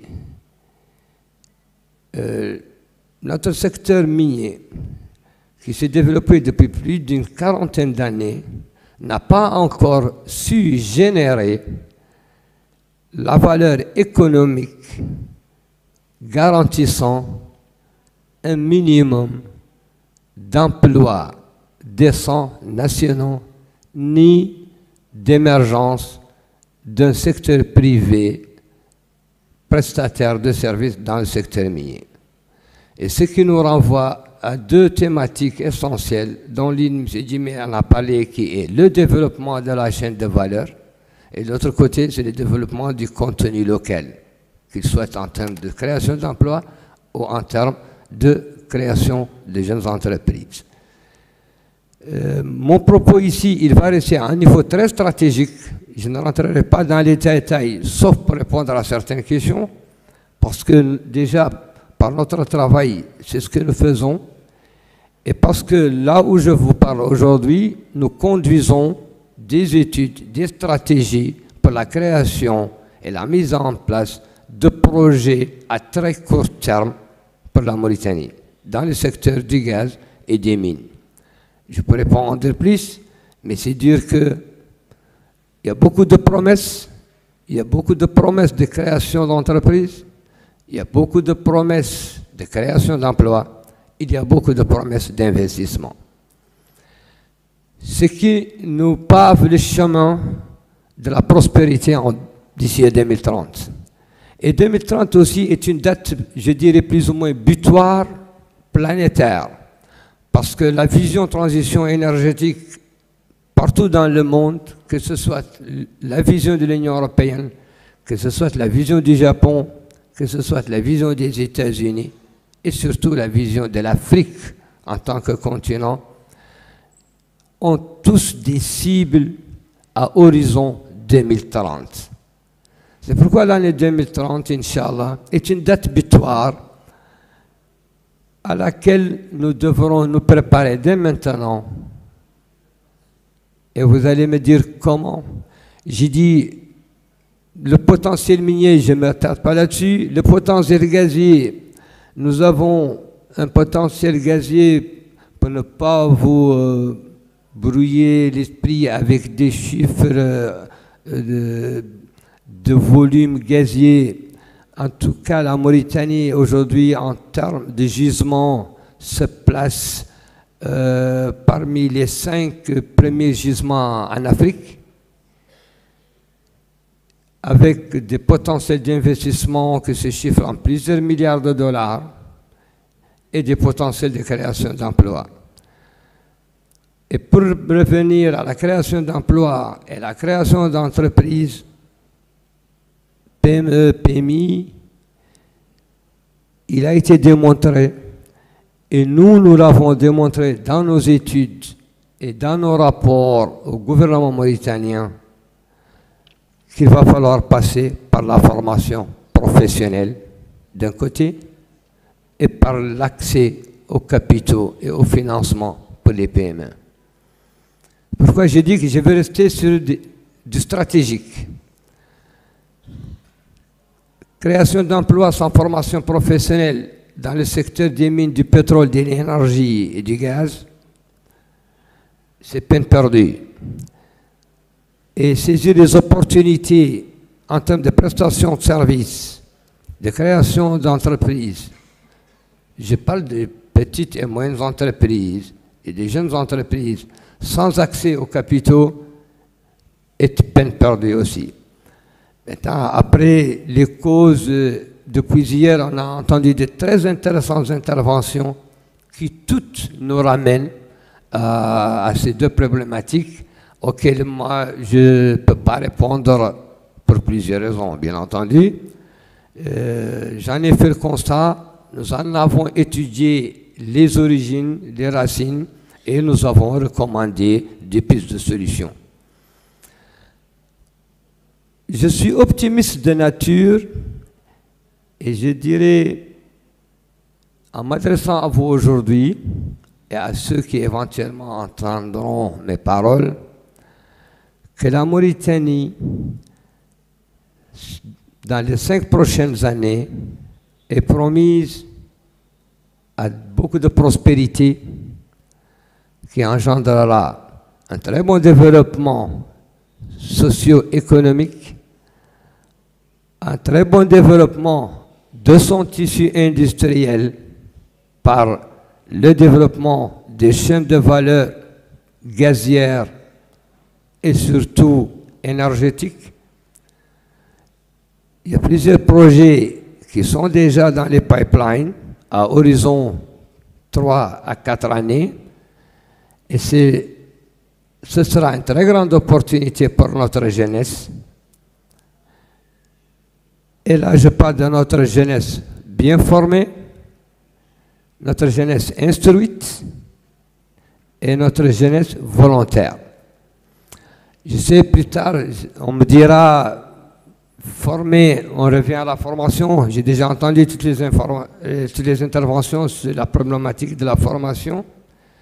Mais je tiens ici à anticiper certaines questions de certains intervenants et les sensibilités de certains que je partage même avec eux.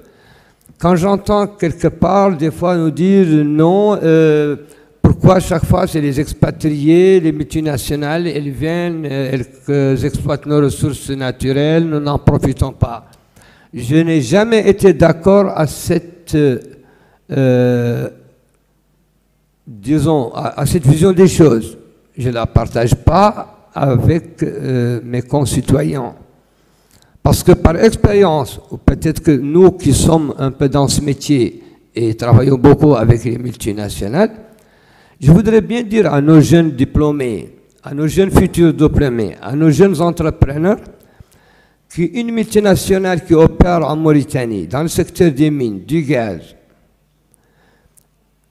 à équivalence de compétences, elle préférerait recruter un Mauritanien que recruter un expatrié. Et c'est ce point de vue de l'opérateur, de l'investisseur international, que beaucoup de gens n'ont pas à l'esprit ici. Donc je le dis en d'autres termes. La société Tasiast, la société BP par exemple, ou Total, ou n'importe quelle autre, mais ils préféreraient, s'ils veulent recruter un ingénieur process, mais s'ils ont un ingénieur process mauritanien avec les mêmes équivalences qu'ingénieur process d'Angleterre ou canadien ou américain, ils préfèrent le mauritanien. Parce que tout simplement, il va leur coûter moins cher. Il va leur coûter moins cher parce qu'il ne sera pas recruté comme expatrié, il va coûter moins cher en termes d'assurance, il va coûter moins cher à sa sécurité personnelle, de sa famille, etc., etc. Et le Mauritanien à compétence égale, ben, il le préfère. Donc, sortons de cette vision. Non, c'est le développeur, l'investisseur étranger qui vient, il exploite nos ressources, il repart et il amène ses expatriés qu'il fait travailler ici. Non. Un électricien qualifié mauritanien, BP le préfère à un électricien qualifié de Malaisie. Donc, bien sûr, tout ça va nous renvoyer à la question de la formation professionnelle. C'est vrai. Il faut justement, j'ai dit, à compétence égale. Donc, aussi, nous, il ne faut pas rêver. Il ne faut pas dire, oui, nous voulons tel pourcentage de contenu local, tel pourcentage de recrutement sur les projets gaziers ou miniers, mais si nous n'avons pas les qualifications requises. Donc, depuis 2 ans, moi, je reçois énormément de remarques, de rapports me disant, c'est le projet GTA justement sur lequel nous travaillons beaucoup, il y a tant d'expatriés, il n'y a que tout petit pourcentage de Mauritaniens, etc. etc. J'entends ça souvent. Oui, c'est vrai, c'est un constat. Mais quand on est parti étudier la chose de trop près, ben, nous nous sommes rendus à l'évidence. Mais si par exemple, vous l'avez dit tout à l'heure, si BP ou les sous-contractants de BP qui travaillent sur les fonds sous-marins, c'est des GTA, ils ont besoin de 10 soudeurs professionnels sous-marins, mais ils trouvent qu'un seul soudeur professionnel sous-marin mauritanien, ils prendront un Mauritanien et 9 expatriés. Donc rendons-nous à l'évidence. Mais c'est vrai, ça nous renvoie toujours à la question de la formation professionnelle. Qui en est responsable? Comment cela doit se faire? J'ai très bien saisi et j'ai très bien, avec beaucoup même d'émotion, écouté ce que la dame vient de dire, la réponse de Besma, le centre de formation professionnelle. Qui en est responsable? Regardons-nous bien en face et ne rêvons pas. Ne fantasmons pas. Il ne faut pas dire oui, il y a le gaz, dormons, ce n'est pas une manne qui va tomber du ciel. C'est nous qui devons l'exploiter. Donc, moi ici, la responsabilité de la formation professionnelle, pour ne parler que de celle-ci d'abord, elle est du ressort des 2 entités dont je regrette l'absence ici dans ce panel. Le secteur public, qui est le gouvernement mauritanien, et le secteur privé, qui soit représenté par l'une ou l'autre quelconque de ces institutions corporatives. C'est l'employeur. Parce que les employeurs mauritaniens, qui est le gros secteur privé, et là je ne parle pas des PME, parce que là je suis sur le créneau emploi. Le secteur privé, et ça je l'ai déjà dit et répété dans plusieurs forums, face au secteur privé mauritanien, et en l'occurrence je parle de l'Union nationale du patronat et de la Chambre de commerce, en plus d'autres corporations capitalistes du patronat, il faut investir dans la formation professionnelle. Il faut investir dans le recrutement, il faut investir dans la remise à niveau continuelle des employés. Et il faut se positionner dans cette formation professionnelle sur les métiers des secteurs cibles.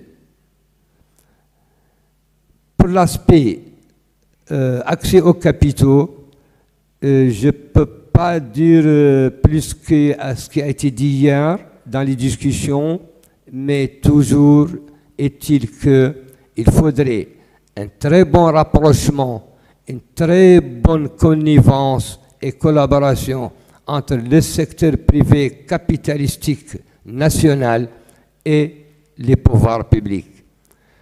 Il existe beaucoup de textes réglementaires régissant ces deux aspects de la question, mais qui demandent quand même à être activés et ressentis auprès des demandeurs. J'ai entendu plusieurs projets d'insertion, il y en a beaucoup, je ne m'y étends pas, je ne les cite même pas, je ne veux même pas les citer, mais il y en a tellement, mais de notre côté, nous n'avons pas vu de résultats. Nous avons vu une jeunesse dynamique, une jeunesse ambitieuse, une jeunesse formée, une jeunesse qui veut se former, mais une jeunesse aussi quand même qui se plaint légitimement.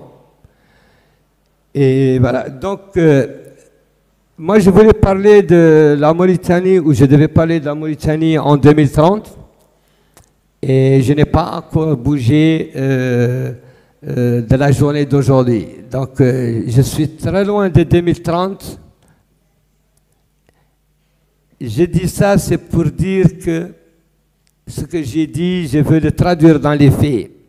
J'ai dit que la Mauritanie de 2030, qui sera prospère, on doit la préparer aujourd'hui.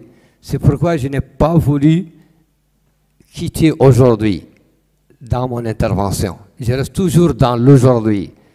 C'est-à-dire que l'aujourd'hui, c'est quoi? C'est formation professionnelle, accès aux capitaux pour les jeunes PME, PMI, renforcement de la réglementation de l'emploi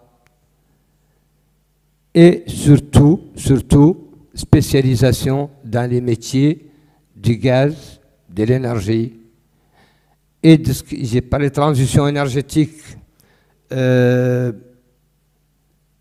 énergies renouvelables sont au cœur de la transition énergétique.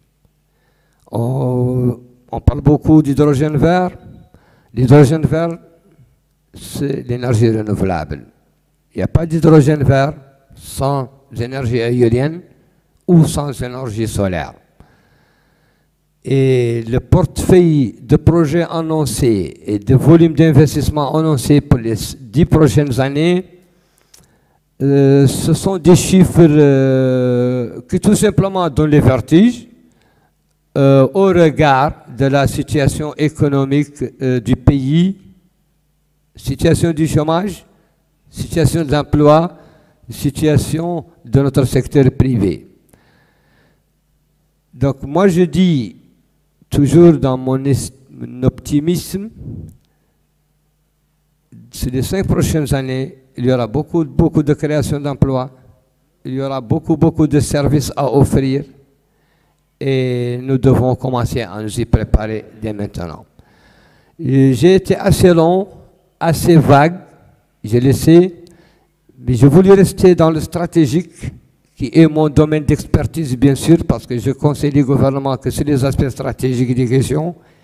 Et s'il y a des questions précises, sur des aspects plus techniques, ce sera avec grand plaisir de les développer en vous y répondant. Je vous remercie beaucoup.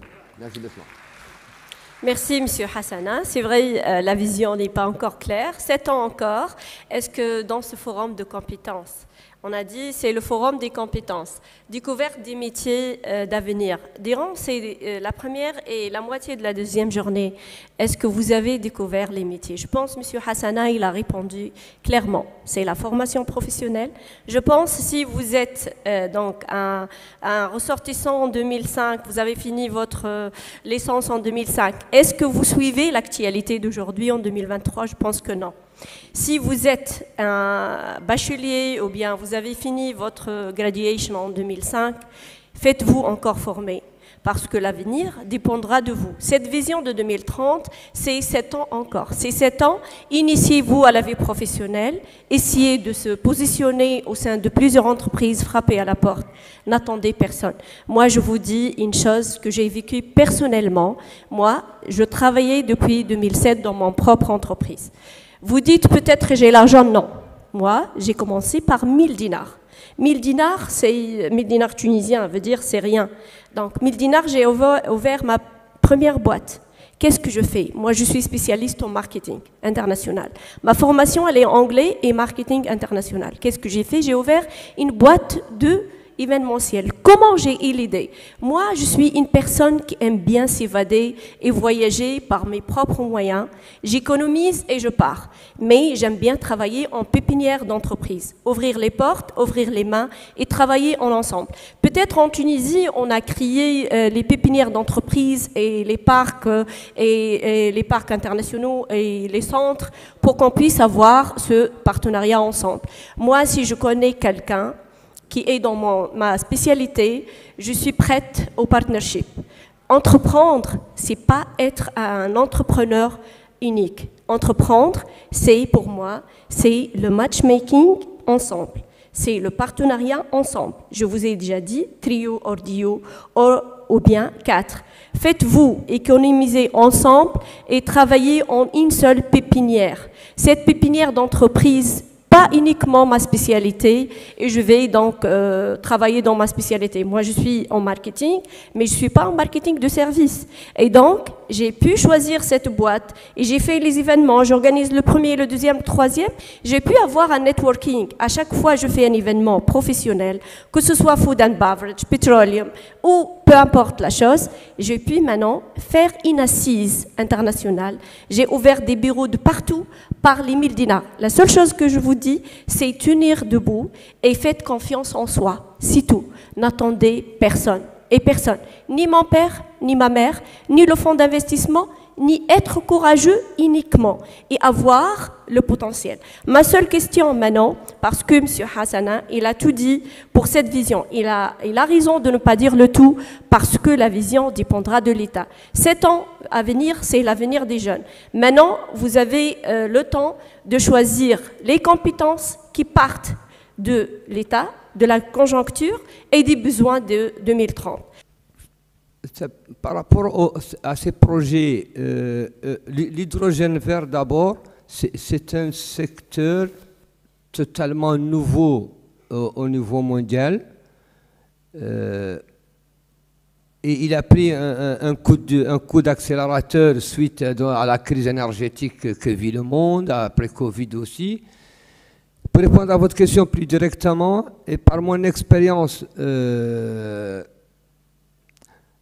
il y a des métiers hydrogènes, qu'on peut aujourd'hui appeler métiers hydrogène vert.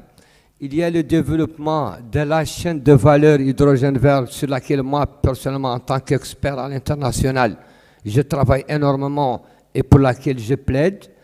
Et moi, je reviens, il y a 2 semaines, j'ai été invité par l'association du gouvernement allemand avec l'Afrique, qui s'appelle Africa Verein à Hambourg, sur justement les opportunités de développement de chaînes de valeur dans l'hydrogène vert en Afrique. Spécifiquement, sur le même thème, moi, je fais une conférence dans 3 semaines à Londres et 2 semaines après, je fais la même chose à Tokyo, qui sont toutes sur le développement de la chaîne de valeur hydrogène vert en Afrique.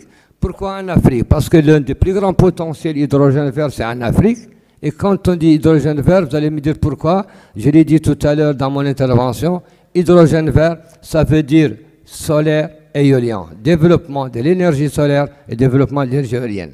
Donc, je préférais commencer comme ça pour répondre à votre question. Donc, les opportunités d'emploi chez les multinationales ou chez même les nations, au niveau national, c'est spécialisation dans tout ce qui est métier énergie renouvelable. Il n'y a pas de spécialisation intéressante hydrogène vert au-delà de ces 2 aspects. Je parle pour les Mauritaniens.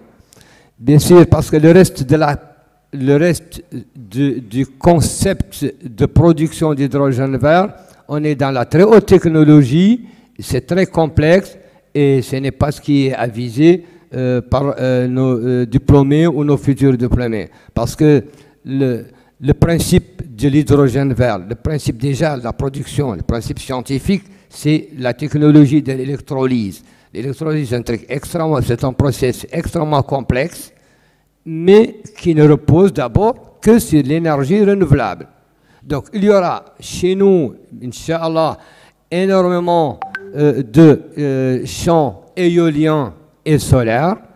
Et j'en profite, votre question elle est extrêmement pertinente parce que nous travaillons beaucoup là-dessus. Le gouvernement mauritanien mise beaucoup sur les métiers liés aux chaînes de valeur hydrogène vert, c'est-à-dire aux métiers éoliens et solaires. Assalamu alaikum. Je tiens d'abord à remercier nos chers panélistes, ma chère prof, Madame Khan Néné.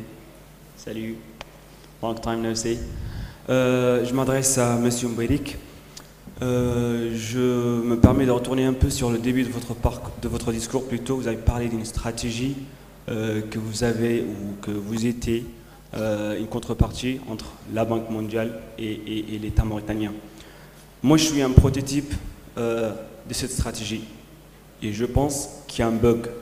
Aujourd'hui, c'est vrai que cette question, c'était une question qui aurait été mieux placée s'il y avait quelqu'un du secteur public ou, comme vous avez dit, un employeur.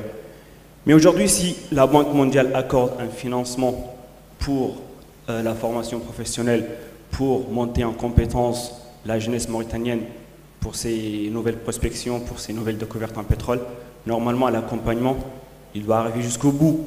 Si aujourd'hui vous envoyez des gens pour faire une formation de qualité à l'IFP School de Paris, par exemple, et qu'ils font un master, que ce soit en Petroleum Economics Management, que ce soit en Reservoir Engineering, Processing, normalement, ça c'est un plus pour l'État mauritanien. Normalement, il doit y avoir un terrain pour le retour de ces talents. Ce n'était pas le cas, malheureusement. Ma question c'est, pensez-vous, vu que vous étiez une contrepartie de cette stratégie, où est-ce que le bug, il est où, il se trouve où? Est-ce que c'est au niveau de la mise en place des relations déjà au début avec les entreprises multinationales ou justement l'État? Parce que nous, on est parti, on n'a même pas signé un engagement. C'est-à-dire que, je ne sais pas, arrivé en France, il y avait plein de boîtes, il y avait Technip Energy, il y avait FMC, il y avait Total Energy.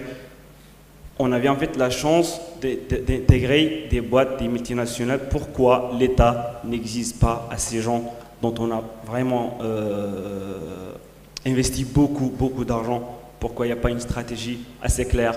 Pourquoi il n'y a pas des places garanties pour ces gens lors de leur retour? Merci beaucoup. Désolé si j'ai pris beaucoup de temps. Merci. Alors, par rapport à l'intervention de M. Hassana, il y a un élément qui m'interpelle. C'est l'aspect de la formation professionnelle.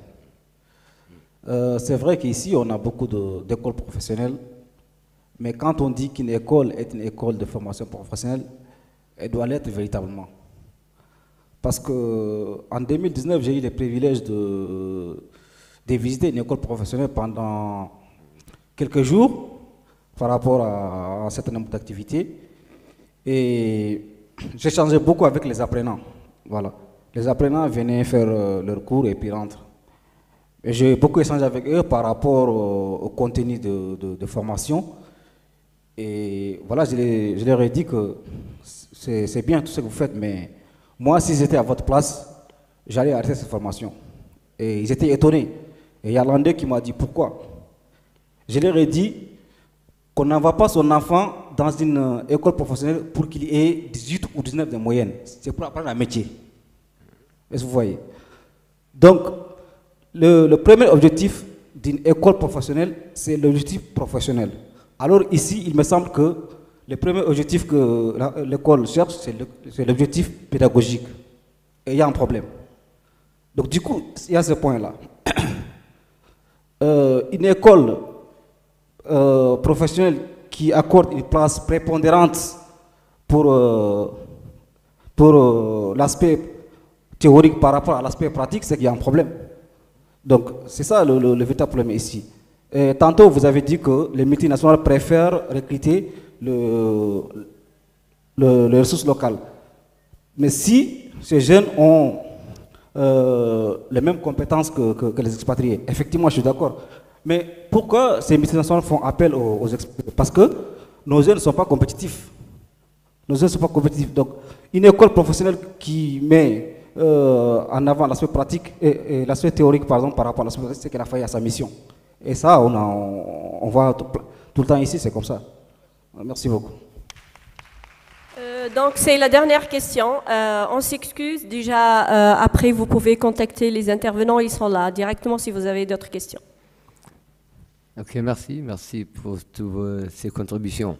Pour répondre à la première question de monsieur, je ne sais pas par où commencer parce que les questions, essentiellement, ces questions sont destinées au secteur public, elles sont destinées au pouvoir public. Donc je suis un peu embarrassé, je vais bien sûr tenter d'y répondre parce que j'y apporte aussi moi ma part de réponse.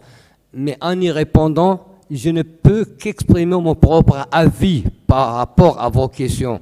Je n'apporte pas une réponse parce que je ne représente pas le secteur public. Donc ça c'est très important à comprendre ici. Hein. Oui, nous, la stratégie ou les différentes stratégies du gouvernement mauritanien sur lesquelles nous travaillons, effectivement, pour cet aspect accompagnement, nous, en tant qu'experts, on a diagnostiqué les problèmes, on a identifié des pistes de solutions, et je dis bien des pistes de solutions parce que après, c'est l'État, ce sont les pouvoirs publics à eux de décider sur quelle piste aller, de toute façon, de gérer la chose à la manière. Bref, mais je dirais que quand on dit financement de la Banque mondiale, financement de n'importe quelle autre institution, je ne suis pas d'accord avec cette vision ou cette culture que nous avons. Parce que pour ouvrir un centre de formation professionnelle, on n'a pas besoin de la Banque mondiale. On n'a pas besoin de n'importe quelle autre institution financière internationale. On a besoin de nous-mêmes. On a les capitaux qu'il faut. Ici, je m'adresse au secteur privé, je m'adresse au patronat. Et je le répète, ce que je suis en train de dire ici, je l'ai déjà dit au patronat. Avez-vous déjà vu des corporations patronales financer des écoles de formation ou des centres de formation professionnelle? À ma connaissance, non. Et nous allons dire, non, nous attendons que la Banque mondiale nous finance un centre de formation. Commençons d'abord par nous-mêmes. Et quand je dis ici centre de formation, je ne parle pas d'un centre de formation high-tech, dernier cri, avec plusieurs millions de dollars. Mais commençons par 2 pièces. Commençons par former 5 personnes. Au bout de 3 mois, on pourra en former 10, on pourra agrandir, etc., etc. Donc, la formation professionnelle ici, et je reviens parce que vous avez, dans votre question, axé sur la formation académique. Moi, à chaque fois quand je dis formation, je le précise ici, je parle de la formation professionnelle. La formation académique, il y a un bon accompagnement, il y a beaucoup de choses à faire. Le gouvernement mauritanien, très récemment, il y a quelqu'un intervenant l'a dit tout à l'heure, depuis la découverte du gaz, pétrole, tout ça, donc ça a été intégré dans le cursus académique universitaire ici. C'est une excellente chose. Il y a un très bon partenariat qui est toujours en cours avec l'IFP Training pour les modules académiques. J'interviens là-dessus. J'ai fait des formations. Nous avons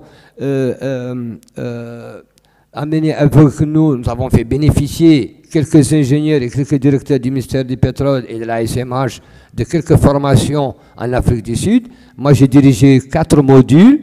Là, de toute façon, d'ici fin juillet, il y a une autre mission de bénéficiaires que nous allons amener avec nous à Calgary au Canada pour les former. Mais là, c'est des formations dans le capacity building plutôt. Ici, nous sommes dans le renforcement des capacités. Je reviens toujours et j'insiste. Votre question, elle est pertinente, mais la formation académique, les cursus académiques, et plus tard, l'autre partie de votre question, qui est l'intégration, justement, dans la vie active des diplômés, ça, c'est une autre histoire. je ne suis pas les pouvoirs publics, je n'ai pas à répondre là-dessus, je fais le même constat que vous. Mais j'en profite, et je le répète, et c'est pourquoi même je suis ici, en tout cas c'est parmi les choses qui m'ont poussé à être ici. Je suis là pour encourager, discuter, partager des réflexions sur deux aspects d'une question nationale, ou que je trouve nationale.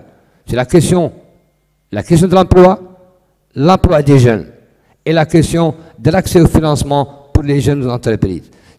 Ce sont les deux axes principaux de ma présence ici, et tout dans le secteur extractif, bien sûr. Je parle dans le secteur gaz, mine et énergie. Et je suis à la disposition de tout le monde, toute question, toute réponse, tout de suite, après, n'importe quand. Mes contacts sont publics, mes emails sont publics. Et à votre disposition. Merci, M. Hassana. Alors, j'invite les intervenants à prendre une photo de groupe. Comme ça, on passe à la projection. Merci. Il y a encore un panel 4 qui va vous attirer encore. Il y a encore une table ronde. Vous avez déjà la voix et vous allez demander pas mal de questions. Ça tourne tous dans la même chose, mais la leçon, c'est la formation. Il faut se former pour demander, pour être entrepreneur. Voilà. Merci, M. Hassana. Merci, docteur. Merci, M. Jimé. Merci. Et vous passez à une photo de groupe. Merci beaucoup.